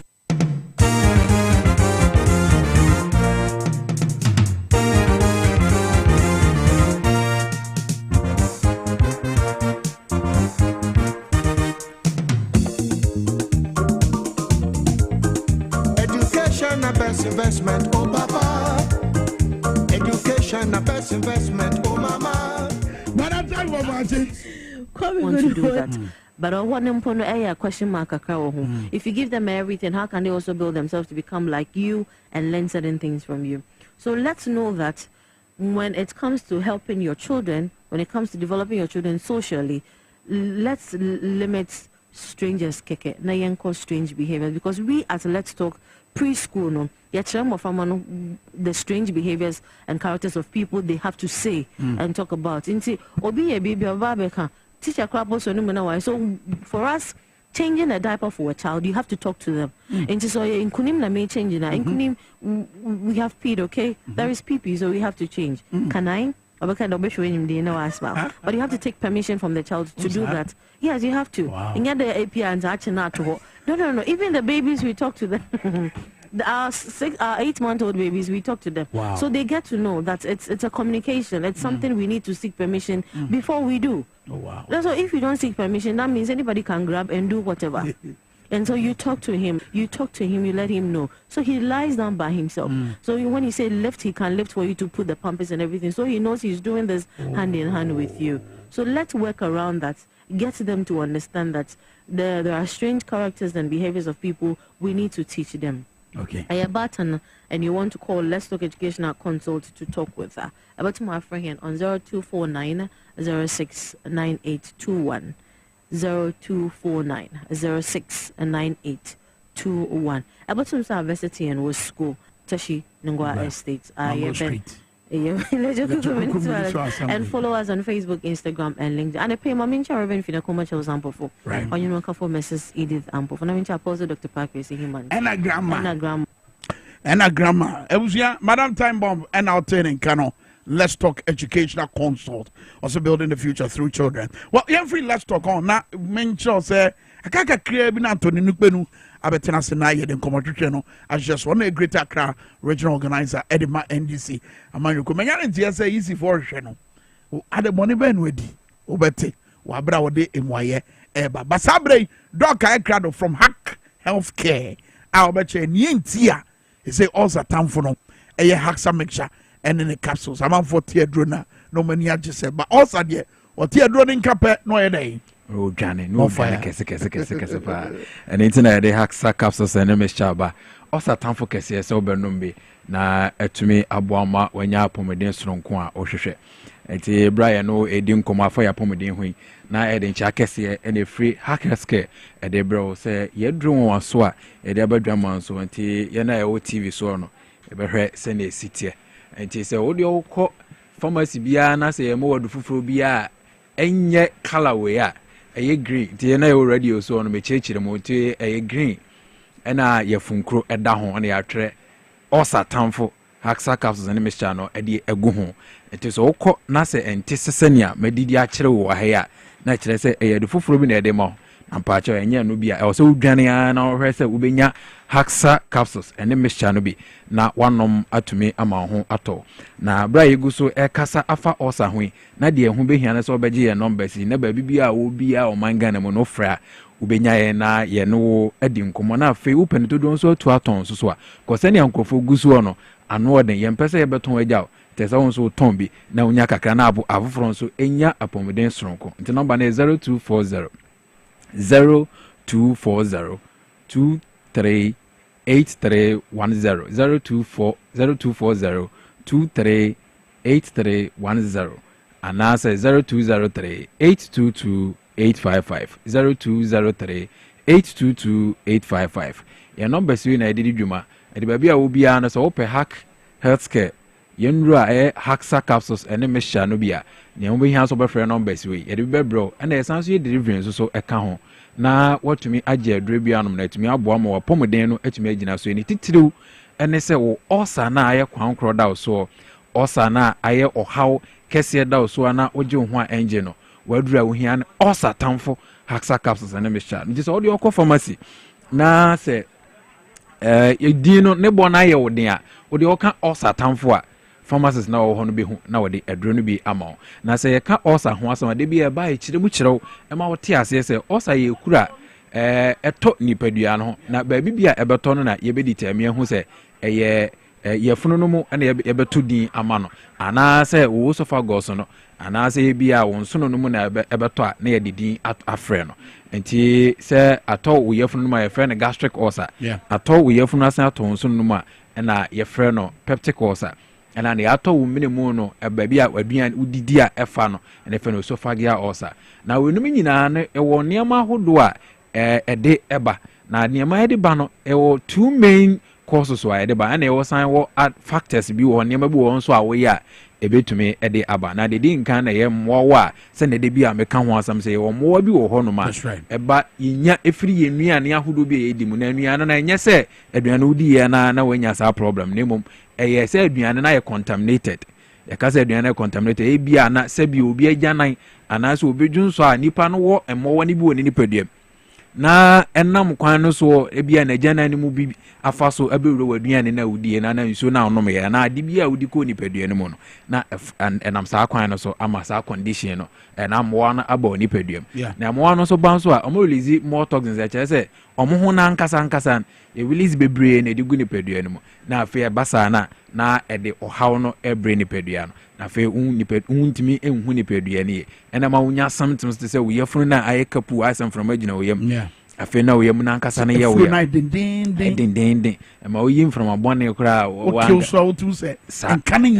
saa pɛpɛɛpɛ h parori na ɛdi sɛ adwuma no afei nso ayɛ na ɔbo ankasa ɛfono ɔbo nso hyehyew afei woyɛ fono no mu ankasa nso ɛyɛ woyɛ ankasa ebi wɔ hɔ nso koraa deɛ ane deɛ no odidi a ɛyɛ asɛm ondidi yɛ nso a ɛyɛ asɛm ɛnam sɛne ane deɛ no ɛyɛ fono no asan atɔ nso no mu nti no ɛna ma no nya saa problem no obi nso koraa de n'akyi kase ankasa no Philippines wɔ n'akyi ankasa because ɛmɔ no sɛ ɛba saa na ɔmotumi sɛ na meka ɔmo release mɔtɔ ɔmo ɛne ɔmo ho bebree gu nipadua no meti ɛba saa na ɛmɔ nso tumi nante because ɛmɔ nso tumi nante saa no deɛ na afei ɛde saa ɔhaw ahodoɔ no ɛde brɛ na wakyi wɔ no ɔmo kɔyɛ dɛ hɔ deɛ ɔmo kɔyɛ ne yɛ sɛ ansa na mede kan sɛ mmoa no wura nipadua ɔmo bɔ no ntokura ahodoɔ saa no nti saa nneɛma no a ɔmo yɛ na ɛma Philippines no wonyɛ nya accident biara nso a wonya nhwe ase sɛ bi a wabɔ hɔ kɛse so ɔyɛ wɔ pɛn akyi saa nneɛma ne nyinaa wobɛ Philippines no ɛwɔ hɔ ɛno na ɛkyerɛ wo sɛ ɛyɛ mmoa no na aba nipadua no mu anaasɛ ebia na wodeɛ no nso so ɛyɛ deɛ ebia painkiller no bɛyɛ wɔ certain painkillers bi mu wɔ hɔ nom a so obi ɛnom a ɔnom kyɛ a ɔnom ne abuse la ɛtumi de ba nti ɔmo a ebia sɛ ne kotodwa a na ne baabi yɛ ne yɛ ano ɔkɔtɔ painkillers bi nom anom sɛ woyɛ obi a ɔtan nom kyɛ a deɛ sɛ nti a ɛbɛtumi ama painkillers na ama wɔnya ɔsa ne yɛ sɛ yɛwɔ some hormones bi wɔ nipadua mu a ɛboa nipadua no na ɛbɔ yɛfunu no ho ban ne titiri paa na ɛbɔ yɛfunu no ho ban na saa hormones no ɛbɔ yɛfunu no ho ban no ɛno no ɛma ɛwilizi mucus no sɛnea mɛka ɛtiefo bɛte asɛ ne yɛ amaman meda ase paa amaman na ɛno no yɛ ɛbɔ yɛfunu no ho ban sɛ acid na ɛwɔ nipadua mu no na ɛwɔ yɛfunu mu a ɛyam aduane no ɛmbɛyɛ bebree wɔ nipadua no mu a ɛde wɔ haw ɛbɛbrɛw nti saa mbra a wogu so wonom saa painkillers no ɛma na hoɔden no so te instead of saying mucus no bɛyɛ bebree amaman no bɛyɛ bebree yɛfunu mu a ɛbɛbɔ yɛfunu no ban ɛma ɛso te nti ɛba saa na acid na bɛyɛ bebree ɛwɔ yɛfunu no mu na afei ɛde ɔhaw ɛde ɛbrɛ na afei sɛnea symptoms na mɛde kan no woyɛfunu no bɛyɛ wo ya afei ɔbɔ bɛfono ɔbɔ bɛhyehyew wuti nso so ɛbɛpaew saa nneɛma ahodoɔ wei nyinaa wobɛhu wɔ nipadua no mu na sɛ wohu wɔ nipadua no mu a na waduru a wonom a ɛbɛtumi agyew afiri saa wɔ ahodoɔ nyinaa yɛ haxa capsules ɛne haxa mixture ɛyɛ aduru a ɛsɛ nom bom sɛ wonom baako agya baako a wonya ahoɔden no a wɔhwɛ no ɛwɔ sɛ wonom aduru no mmienu nyinaa bom na ɛtumi aboa ma wo ho atɔ na ɛwɔ certain factors bi wɔ nso so a ɛtumi de ba kissing sɛ wono obi ekesi a ofi obi ano a ɛtumi de ba ɛnyɛ nnam yareɛ maame nklɛ hɔ no na ansa na atiefo ate ase ɛnyɛ nnam yareɛ sɛ sɛ bio wono obi da na mmom kissing because of salava na mbe exchange no ntesuo na mbe exchange no ɛna ɛtumi ɛfa saa na fono ho dabi ne moma so ɛndeɛ ɛntumi masa ne nsa ho dabi ɛnte saa ne mmom dia ɛbɛtumi de aba ne sɛ ɛnam sɛ mo ahyɛnye salava no ntesuo na fluid na ɛfiri mu abi ahyia no ɛna ɛde saa ɔhaw no ɛtumi ba nti obi wɔ no a ɔba clinic na yɛhwɛ na ɛka so obi a yɛhwɛ wɔ mogya no mu no yɛhu sɛ wowɔ ɔsammɔ no bɔ na ɔbɛnyɛ sɛ medeɛ medidi ntɛm o adan dɛn na menya ɔsa ebi mu wɔ adwene bi sɛ ɔsa no deɛ de ba no ɛyɛ sɛ ɔkyerɛ ne yɛ mu kɔm a ɛna ɛtumi de ba ɛnte saa sɛ wonya ɔsa no wie di a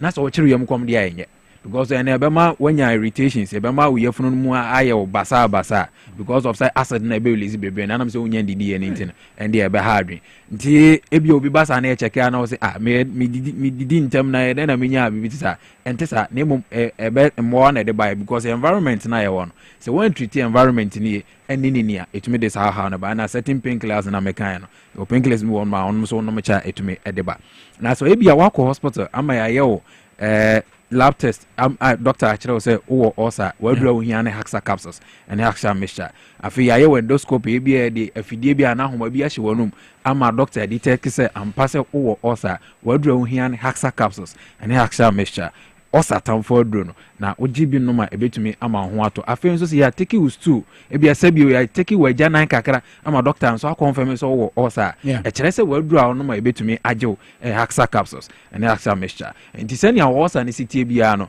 waduro a wohia ne haxa capsules ɛne haxa mixture ɔsa tamfo aduro afei kyerɛ baabi a yɛkɔ a yɛbɛnya bi atɔ nti ɔmeamea ahodoɔ bi kɔ a wobɛnya bi atɔ wokɔ Randy pharmacy a aduane bi wɔ a wobɛnya bi atɔ ɛwɔ Madina afei Ekus pharmacy nso so ɛwɔ Ashama ya obenya bi ato afi Kings walk herbal ɛwɔ occasion drug lane ɛna repash herbal nso occasion drug lane wokɔ saa bea ahodoɔ a wobɛnya bi atɔ na ne titiri pa no sɛ wode wobɛgye yɛ numbers a mede to dwa na wofrɛ numbers na wobɛnya yɛ na baabi bi a wobia na ɛde bi abrɛ pɔ sɛ yɛn deliver memmerɛ a yɛde bi bɛbrɛ na ne hia nso bɛtua kakra bi number no yɛ 0240 0240 238310 0240 238310 anaasɛ 0203 822 855 0203 822 855 yɛ number sɛ de dwuma no sɛ wɔfrɛ na obɛnya misi number no so ne twa to koraa no number no is 0240 right 23 83 10 0240 23 8310 anaasɛ 0203 822 855 ti yɛ numbers yɛ de dwuma nto wode ɔfrɛ na ɔfrɛ na wobɛnya yɛ na yɛ no adi nkɔmmɔ da sɛ ne yɛbɛsan ahyia bio doc meda se numbers no bio 0240 238 310 ɛna 0203 822 855 Anthony Nukpenu ɛyɛ Greater Accra Regional Organizer ma NDC amanyoko no yɛne ne tena se yɛdi nkɔmmɔ ahodoɔ oh yes vet yɛ ba bɛkɔ so nei mpanimfoɔ yi a His Excellency John Mahama apa ɔmo kɔ akɔhyia appointment committee afei nso ne ɛkɔ so Ablekuma North mpɛsoa so abatoɔ ho nsɛnsɛm asa abatoɔ commissar abɔ ne din wɔ baabi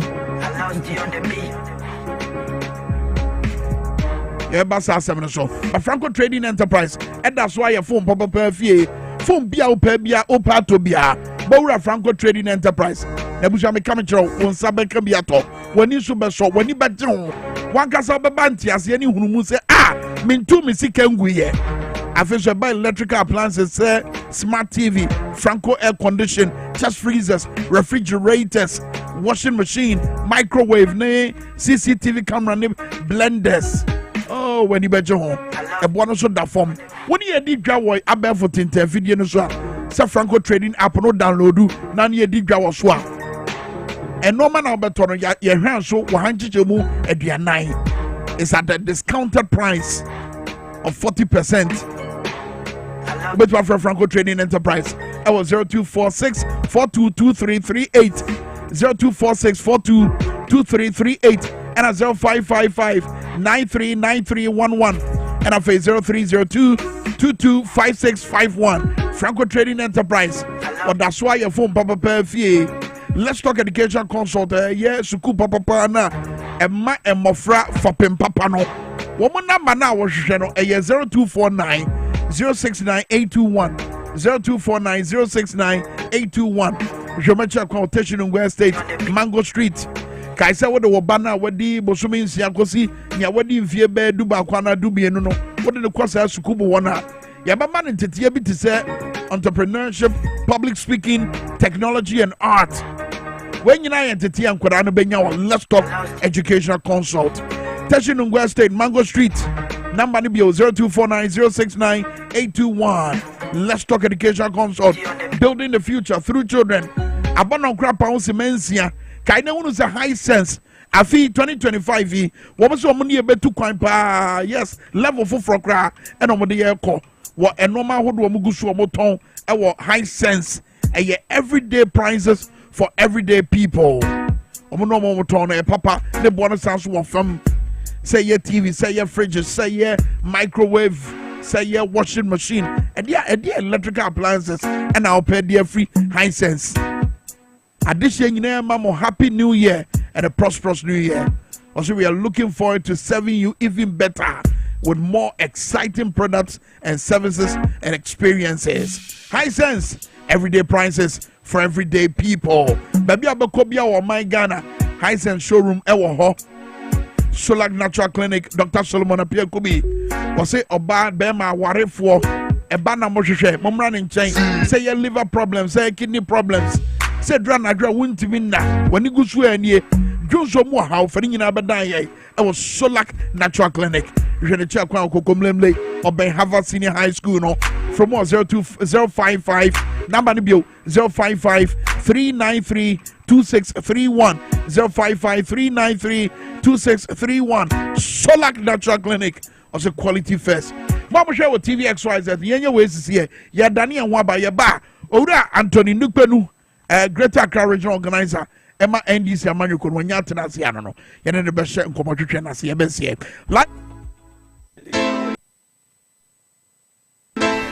Invitiasia no me ne kunu eware wo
979 Facebook Live with YouTube no so share XYZ broadcasting. Alhaji Haruna Halidu a former presidential staff na assembly course nra e wo Kaswa Mpotemu ho ewutu senya East empeswa so. Now kai say oral team no womo sha ase so mo ye o madwuma MPP aye press conferences ahodo womo mo mpanimfo ewo mrahye bedwafie no mo kasetia no mo busa se emra be ne bata chire honorable so eche mensa bozukura de wo se ede na orafo no ye o mo ho ase de kuasi wo man Ghana se na ni nyina no sa nsem na ya no mo kika se orafo ne tata nkofo womo tete nkofo womo brutalize nkofo no Sena womo nkofo ehihye akire na womo yesa de we Alhaji Haruna Halidu wa homa no so obabo enkomo asem we mebesa wo hwe waso pa na wutie especially for those of you at the presidency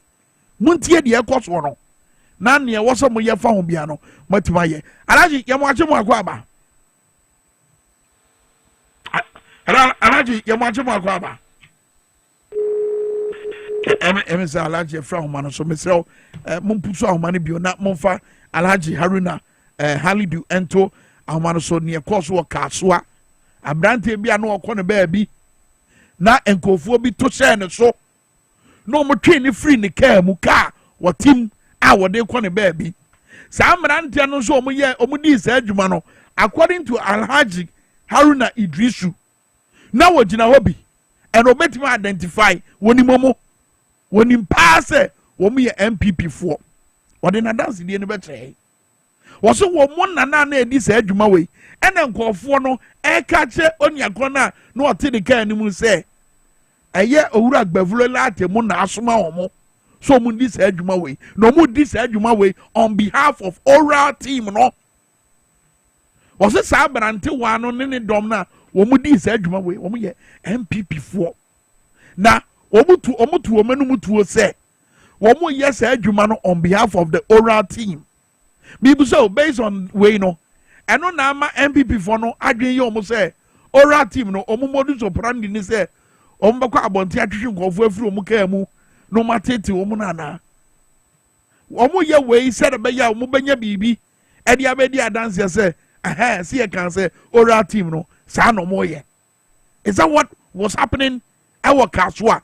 Based on the Honorable Alhaji Haruna Idrisu, Honorable Alhaji Haruna Halidu Eken, a former staffer, member of the communication team, my NDC Amanyo Kono, Yenyano Ahumano so by humanity to mu Yegusua, Yepusu Ahumano Sedebeya, or Babakan Hona, Yetimi Etie, near Owoka. But last time, and Nana Buedi Amponim Ekasa Ye continue war, Achimesum, Ekasa defa oral team no.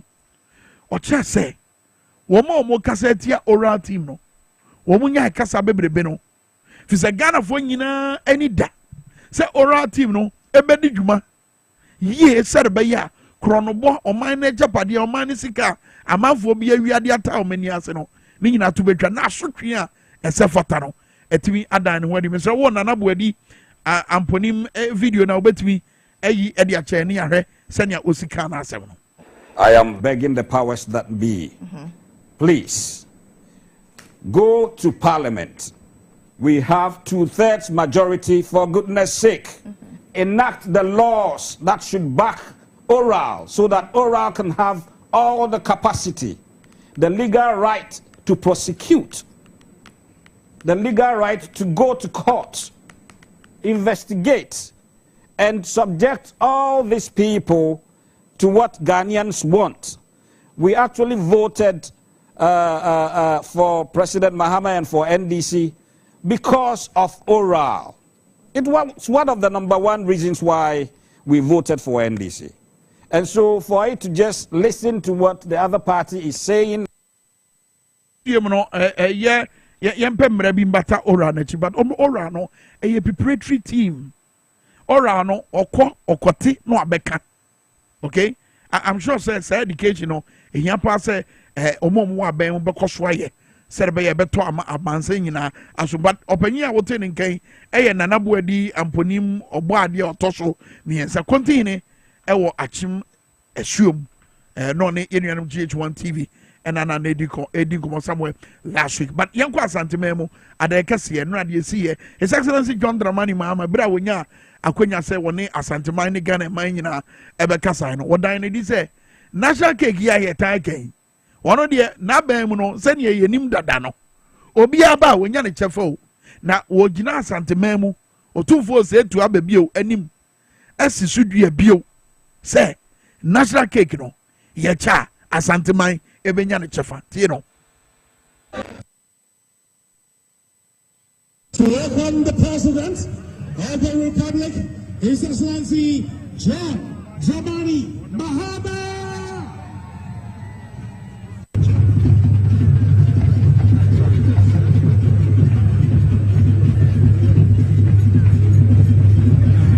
Your Royal Majesty, distinguished ladies and gentlemen, I want to use this opportunity to thank Asantemine.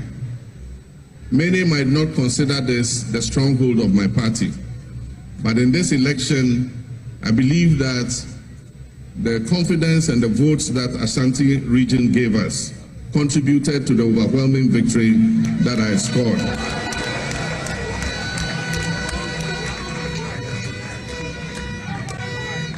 And so I can assure you that you can count on me, and that when we are sharing the national cake, I'll make sure that Ashanti region gets its fair share.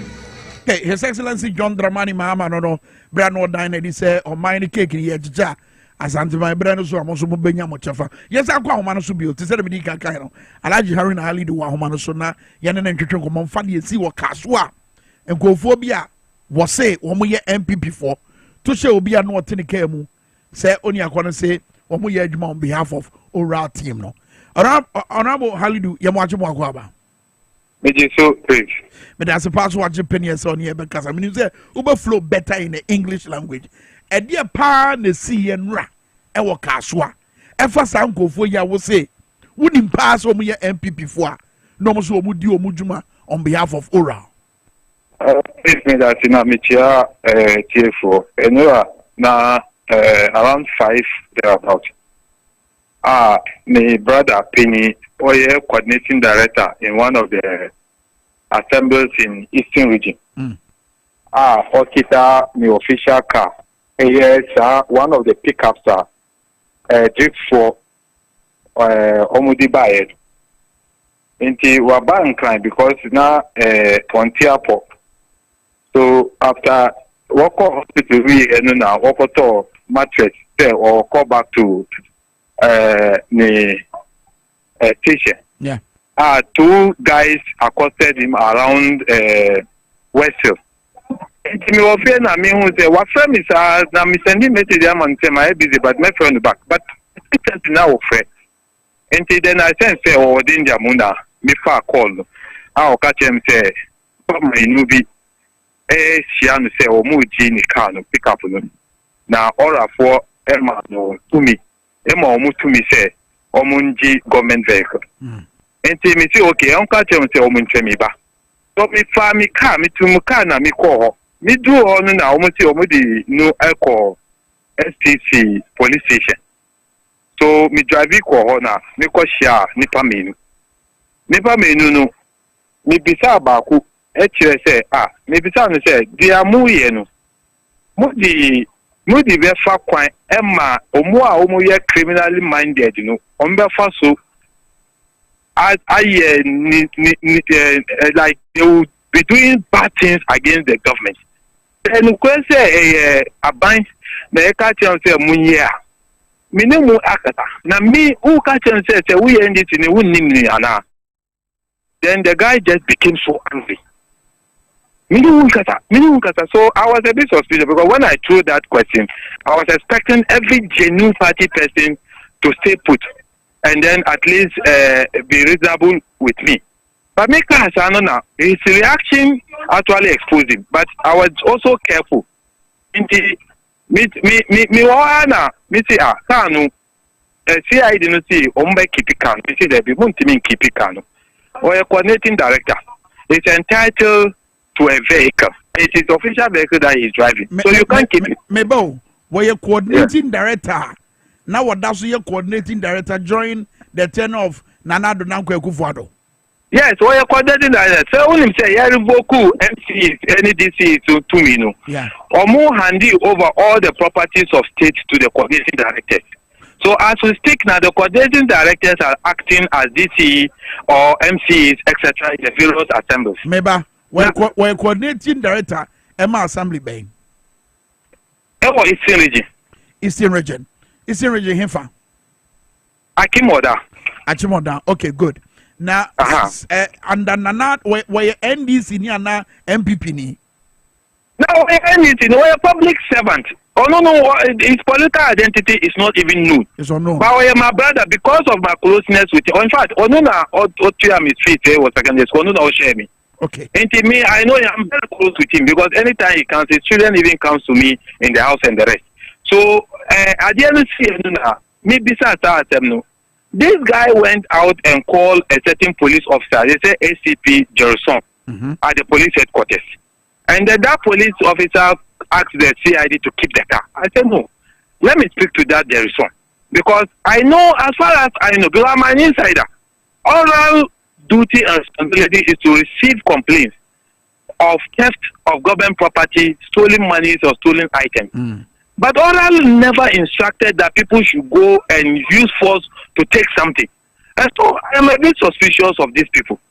Then in the course of the conversation, that say Onu Oye Jumama Govulati. I mean Govulati because Emra Professor Moswoa we were presidency. Govulati is a decent man. He is a very, very disciplined man. Govulati will not ask you to go again. And I became alarmed because the minority has a press conference. Yeah. Govulati say Onuna or share or encourage young men to say Omunkona Omuarati Ghana for.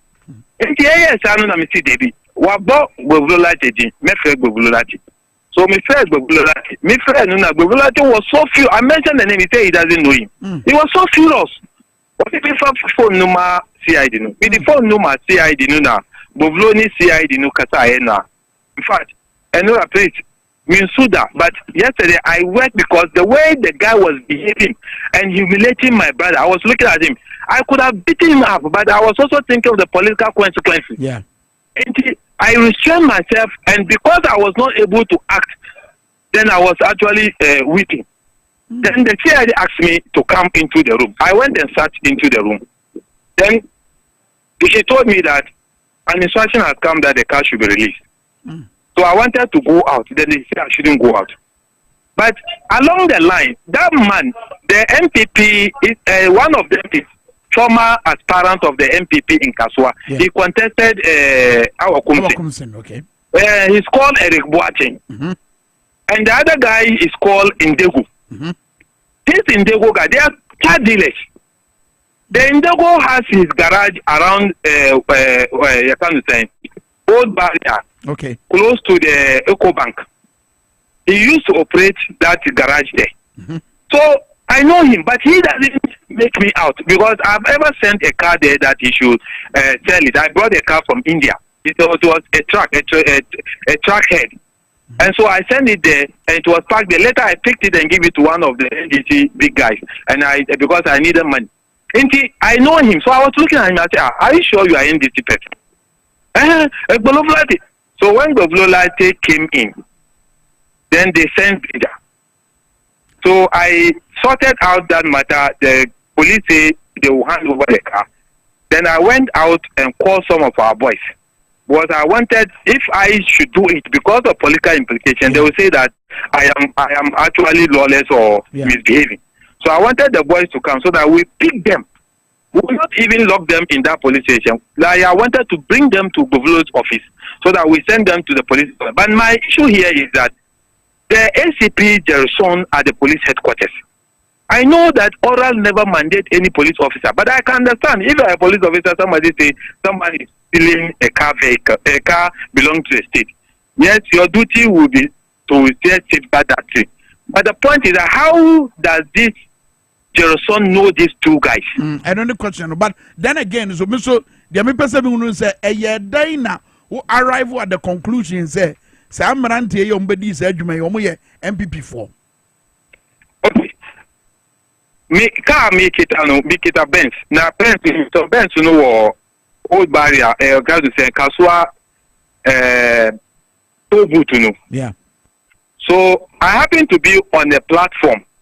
That platform they publish a certain car, a Land Cruiser. So I engaged the owner. Then the owner introduced himself as somebody who contested our Kumsi, and then a former president of president of Car Dealers Association. Yeah. So then I had that engagement with him in respect of that Land Cruiser. The person I bought the Benz from happened to be a friend to that guy. Because the premises where he is running his garage, that guy rented the premises to him.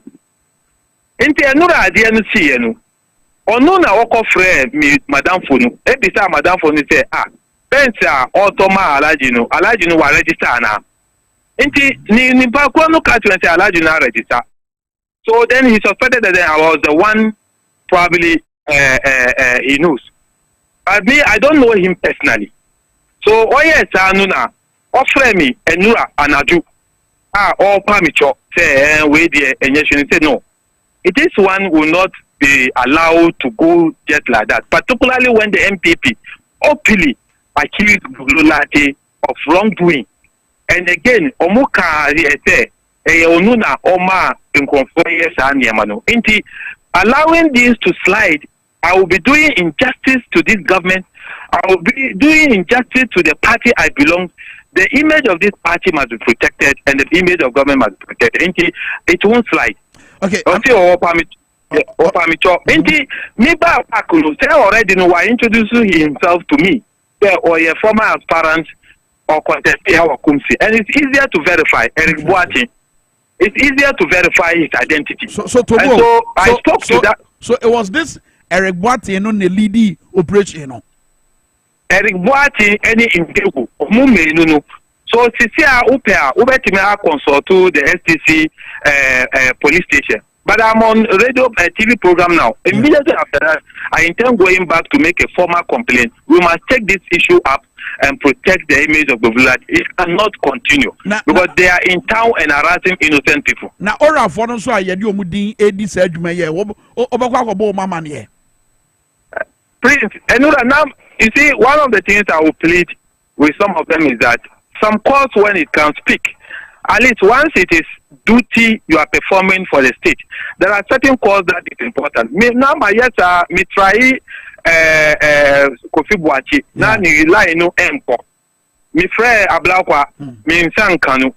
But I knew say me frère Edema metimi anya na me Edema metimi I inform Ablakwa. But Edem Agbana, he did not pick the call. Honorable Edem Agbana, no, they get to North for your program. And now around 5 for your program. And so he did not pick the call. So I was actually stranded until the guy mentioned Boblu. And then I said, okay, let me then call Boblu. So that's how I reached out to Boblu and I got these issues to resolve. But at least we need to expose these people and let the Ghanaian people know, say, MPP for now. Omudi na omuye dia omuyenu na omaba bonti akate Patricia Piaje unim the press conference awoye yenu and she specifically accused Gobululati. And I'm saying on authority that these two guys are MPP, and I'm saying that the other guy contested Kaswa against our Kumsi. It's verified, his identity is verified, and so we'll pick it up and then the rest the Ghanaian people will get to know about it. Very well. Madam say honorable Alhaji Halidu and Obre said was your cancer and one on the tea or for where your masuma honorable could to a black and now Haruna Alidu sent call Frau now got the Asemia to him send go for him MP before be the Mudin and our moji cast at the free call for said about ya Ombenya Sembi diabetu gase NDC buy no omo the oral and the shim cast at the free call for answer.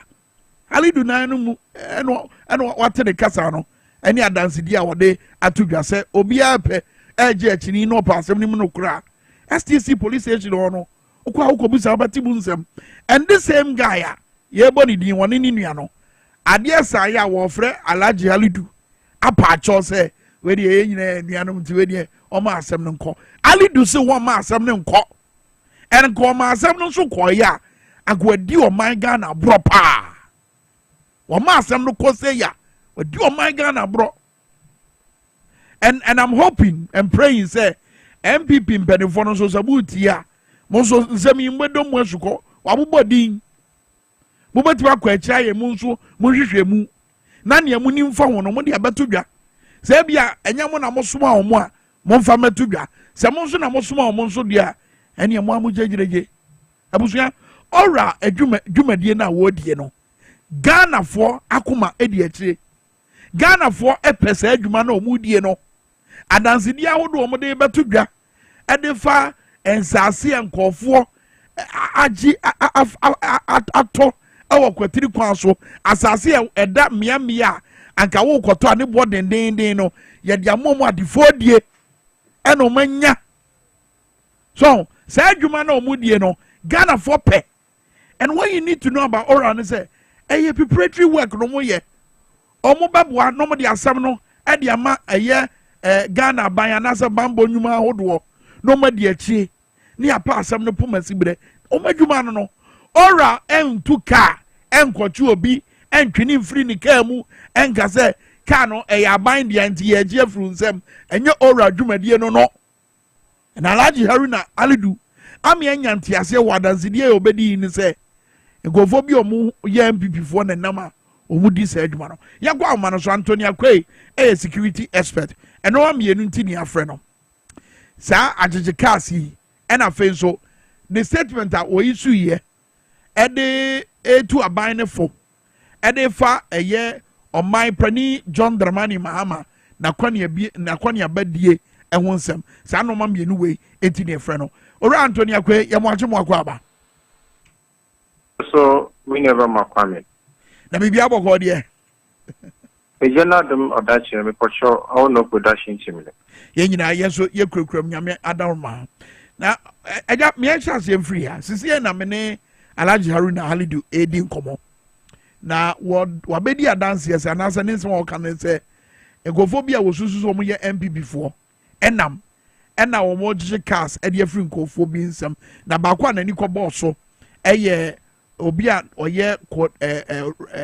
metropolitan assembly coordinator in the eastern region na ne official car wo use no ena MPP for mienu yi ebeje free ne nsem no mo say omo ye adwuma on behalf of Oral assembly kopie wo eye STC police station ewi ache no wabra Alidu Frere honorable Bavlo Latino omo ka se car no ye nyama coordinator no na fe ewi ache no nkofo ya Alidu susu mo ye MPP for yi efre na no mo patch o say ankonya ma asem ne nko but was say the way omo de Oral for din edi se adwuma we enya ade ebebo akra does it give credence and as a boy miete nia MPP for nanse ya omo kandiafa Oral for yi ho asi yi ana because the omo de beto dwane say Oral for nam e no mo tete nkofo Antonia Kwe who sa issue we saying yo mini Kwame maminchia wetie for you wash of we na na pay in matters of security all a president papa no na impaboni biso will exploit the vulnerabilities are our structure them na what do you go in massive vulnerabilities yes meretoye the vulnerabilities in the structure only there if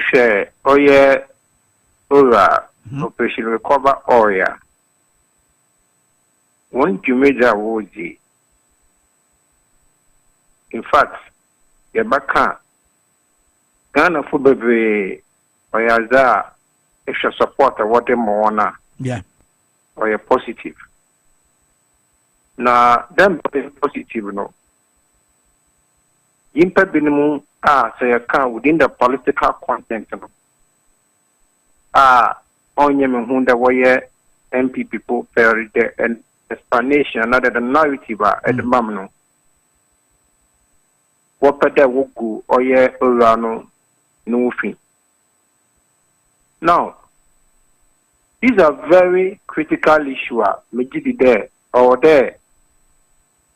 Oh yeah, abandon kasaso also. Na them those ne what there. Over make sure there in kofa.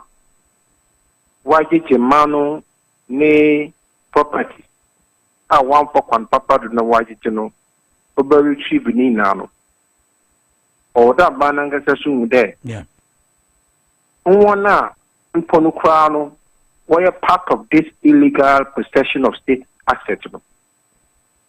Or as one Kasasu will deploy all the means Obama Orano will look very bad in the face of Ghanaians. And another critical thing is what we are seeing. Apart from that, say political party or this election, you'll be very psychological reaction. The psychological reaction only there. MPP for will lose election. When in Penifubia, February will hold on the state asset at the moment. On the Mijawa, one supporters in war with the Mimpin Funimunti. What part of the war used to Orano now what did you damn asset? And so Kabandama Orano Kwano to retrieve those assets in the Kwano. This will be very difficult because the main number one state asset with their car. Yeah. Unless they Kofubia but there will be the Ora, team no happen. Unless at the right time the Ora Nankasawa but they were begging the men the Manoka the Munko Fubia Babaji the Then the question is, who are those people? But the other question is, Ora for can say, Sa Adiana Ekosono, Eko Majuma. Is it part of a modus operandi some Bakaji or my Japadi dear Frubi? I can't Eko. Well, actually, one, rules of engagement. One day in there, we'll retrieve all the necessary information. About to have my evidence to prosecute those people and to retrieve those items.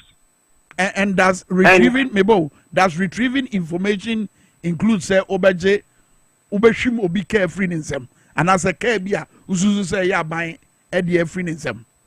No. We share the rules of engagement of the Orana. There's nothing like that. Their mandate borders on information what Jiffy or citizens in war. So make sure that the appropriate institutions, at the right time, will begin to work on those evidence, to retrieve those items. It is Obipiara, Oboko, any, former, government official, to retrieve any access, that person must be seen as a criminal or as illegal entity, unless they be out, watch there. These are the group of people more or less maybe or more help, others, to retrieve those items. But until that abandon out, those activities are not part of the mandate of the ORA. Okay. Etiabani say we Ali do ekache say a MPP for the year, How should Abino treaty case we? What treating is saying? Well, I think what the person or the Abani and the or not the vulnerabilities in Dama, the weakness, another loopholes the opposition, what part will exploit, to paint the whole Orano bad, or the Abano start to to them a bono. That is one key. Because the massive supporter or citizens who are them Orano. It's enough to say there the government is working. Into obviously the loopholes, must be covered. Quite apart from that, or there, so one mandate, at least there, we know, but education perform for people to know because we are in a country. Obikwa said there, he was questioning, the legality of the ORA. No, he said ORA no institution. What I say, It is not an institution. So if Obianajun is questioning the legality of the ORA, knowing the ORA no institution, then about owner Sebiono when you marking the mandate of the ORA. So I believe education or education kufum, no kufum with the mandate of the ORA, no carbon there. People will exploit those places. Very well. All right, you're moving in call a year in Quanta issue no na face so Obuasi military illegal miners clash. Against us in free Obuasi the why would you say baby I read ye and common be prekese illegal miners no can be before and na asra for so can be before. But Ghana buying wabra wama ebusafo yako na what just said you see and ye unfortunate no. Wada na di say hwehwemu ebekoso. Approach no who say and I feel so the way narrative no I convoluted no who say. Me never more comment. Let me say Obuasi issue no, it's really very unfortunate. For me, for the fact that the military personnel are not more grounds war, are more protect and go at Santino. Almost fairly in de-escalating the issue and Sana opening fire to kill about 8 people. No? That is an issue of concern. Because our militaries are professionals and they are trained to use the restraint approach and the non-lethal approach. But so come there is an excess, force to the extent say 8 people will be killed. It is a worrying situation. Indeed. Because some of the question will be said there. Assuming without admitting, say, this guy, illegal money, more weapons, in a invade that section of the concession. Are the military not trained to use appropriate engagement? Or by this armor, just to disarm them? Because there are a lot of approaches they could have used a nanka on deadly approach. Because we share the approach each other. They use live bullets. So the question is, couldn't just have they use the rubber bullets and nanka won't even use care that to dispel that 60 people now. Per one document they invaded the concession now. Many Honorable Joseph Yami Kasayan was say first batch of a year military and Kofana no more concession no and omo pese omo escalating situation no. Womu mom na free reinforcement. It reinforcement in buy no and based on the what it will to one shots here. Now my main expertise was see a free for reinforcement. Is it an indication say oba all of a sudden to 2? Hello? Oh, I mean say Antonia Kwe. Me so sound raising wo ahoma so why na man entias say common ye die no na enti influence say be ya ba bia obi adwen mu na bia no e betima boa na entiase etimi aye adwuma Antonia Kwe security analyst was answer tre article be A2 Mampeni John Mahama ene na ban for say eba na kone abadie na ya wo hunu bibia say bambo and was of titu on the issue of the use of his brother's private jet or say critics must not ignore facts na facts and then say bambo bi anwasema or ya sure say classified into the own family too if you ever some common so but ejakwe na me busa say based on the Honorable Joseph Yami Kaino asra for no mudi kana no more no omo na frɛ for reinforcement in the buy no and say it to a chance and I may say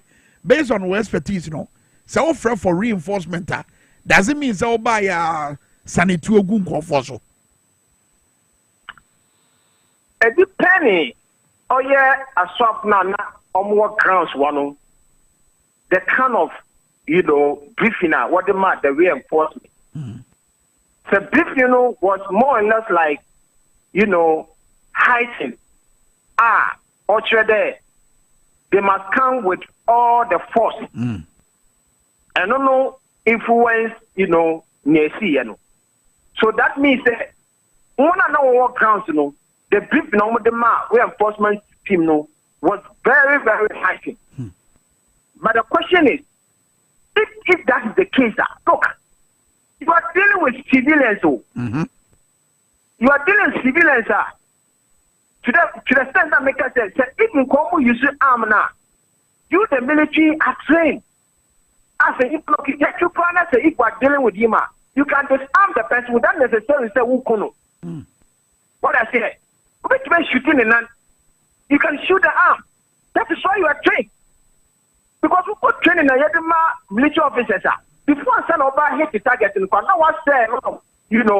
Bullet. That's right. And one bullet from Posicao and Manuka is not easy. So a man you go for all this training. And that's the issue between civilians and soldiers. Civilians are Manuka and Mamma. Let's say you are dealing with them, let's say book in Kumwa. Then what is the essence of the training? This is a very critical issue. It's about say no, Ediana, Usuzu say, it was say, because Abine di can die and say, Wabayan Shimu, one former ebeteki but honorable Joseph Yamina Oko Hono suggest say yenti committee and answer commission of inquiry and when ebeboama yenya asem no pomasi bre woni ne yadwen me nebema me yene yadwen 100% say odomochi independent commission of inquiry more they are didn't the security agency to do that. They should be an independent where people who are within independent states, who are having that knowledge in the area, can be invited. What I say? Because look, Media Brahma, we should track the military high command, what that banner. But let me ask this question. Between the military high command, one released on the banner, and that of the government, which is the commander in chief of the Ghana Armed Forces released on the banner, what are they to say? Come and help me. Also, why na here day?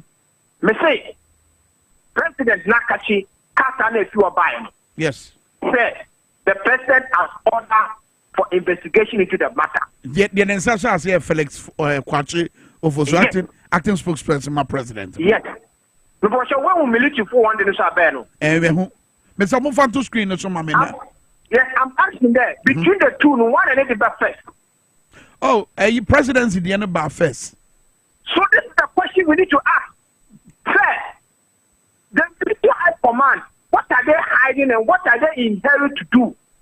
So if the commander-in-chief of the Ghana Armed Forces, the president, will issue documents, say, investigation to go on. Yeah. What is the necessary, release? Are you undermining the outcome of the investigation or what? Because the military high command documented our debate seek to justify why their men, went ahead with the proportional response. But is it not also their way of telling their side of the story? Said near Omunim say see any. And yeah, no more. I mean, if the commander-in-chief of the Ghana Armed Forces has not spoken. Okay. Because we are talking about the commander-in-chief of the Ghana Armed Forces and say, investigation to go on. So you have to watch whatever you are bringing out. Because the way you explain that, you are undermining the investigation, the outcome of the investigation. And at the same time, Mr. Ekama investigation about out. Necessarily, what can you what undermining the integrity of the institution, which is the Ghana Armed Forces. That is why before this analysis, maybe so said, between the two, the one and the document in that show, other fact. Yes. Hey. Who is the commander-in-chief of the Ghana Armed Forces? It's the president. And the Armed Forces, commander-in-chief may say, there should be an investigation. Who are you to release any document? To explain what? But when you look at the document, or analyze the document in our office, readers will remember, say, way back in 2024, the government, deployed Operation House Part 2. And so the Operation House, they are now the people who they, more or less went ahead with that action. So where is this explanation coming from? Where the commander-in-chief has already spoken? And why don't you wait? Now, investigation, one year investigation in way, what will happen? Because if we seek to justify that, response by the military, then what it means is that you are rather undermining the outcome of the investigation. And usually the last but 2 paragraphs, one or seeking to justify here say any of their personnel, if they realize my life here in danger, they have the right to defend themselves. Was it the Ghana Armed Forces wishes to reiterate its caution to all and sundry that military personnel on authorized duty have the right to defend themselves. Innocent civilians, properties, including the use of brutal force, if necessary, to protect lives. Asema omo kanono. So meaning that they felt that not their life were under threat. That could have been the reason here. It to buy. And whether their lives were under threat or their lives were not under threat, you and I were not there.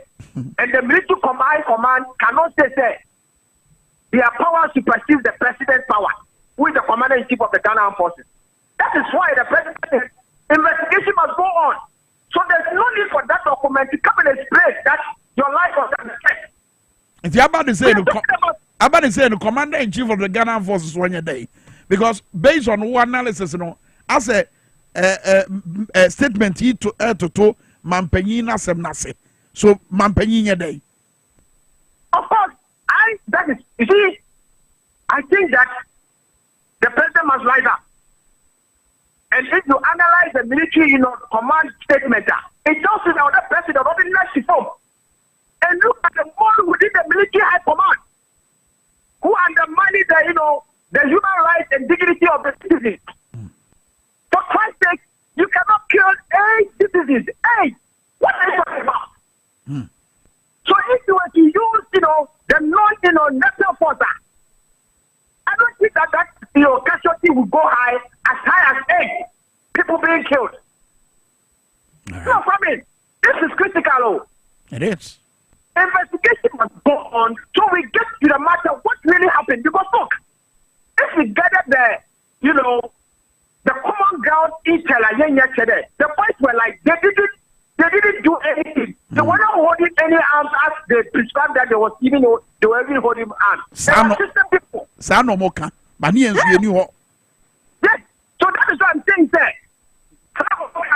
The military commission, that is why the commander-in-chief will say investigation must go on. So where lies your release of documents to justify, the response by your lips? Anyway, finally, answer memoir kono normal mienu statement na we see here on President Mahama na kwani ebedie wo ewiemhyan ni nuabema a private jet no already a concern of security. Say Ghana for yen to yen hwe facts no na yenya say ye aten wo abra ye ni nyina so. Na fe wa mama futuo dia fa nia ye kwayenim no aban ne betima ye afa Enkwanta South etuatie na ekoso na eneyate se yagigi tu ahodo e de free civilians ebi ensem no meet you but I see not to pass your way di manu men tak Enkwanta South let me my end with May release on President Iwe Michel at the private jet. Enkwanta South must transfer the government, Mahama-led government there. Adopt to what we call the traditional approach in handling the issue. Now, one time to make sure that anyone who signs that, there's going to be a trigger or escalation of them conflict, one strength to the early warning sign. So one strength to the early warning signs that at the district level, you are the MC who is the chairman of the DISEC or the Security Council. Yeah. you want the police command also one head within the district as part. The BNI and other stakeholders were part of the district security council. What I have realized is that you see the unit committee and the assemblyman when it comes to matters of security intelligence. Over there, it's a self perform. And now, when you have this unit committee members, or any assembly members in gathering intelligence, so that at the end of the day, the information will question about them. We really will confession another or escalate issues now.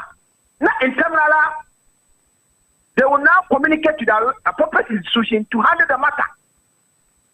Now, the adoption of the traditional approach is that we'll make sure that the government should make sure that they will resource the civil society organization. Because the civil society organizations are more the various communities. They are civil society organizations. Yeah. Some of them are in the form of the Christian fraternity. We have to resource them because they are more of neutral. It's one them individual fashions in the casa. Okay. Using the approach of what? Negotiation, dialogue, and then, third-party approach.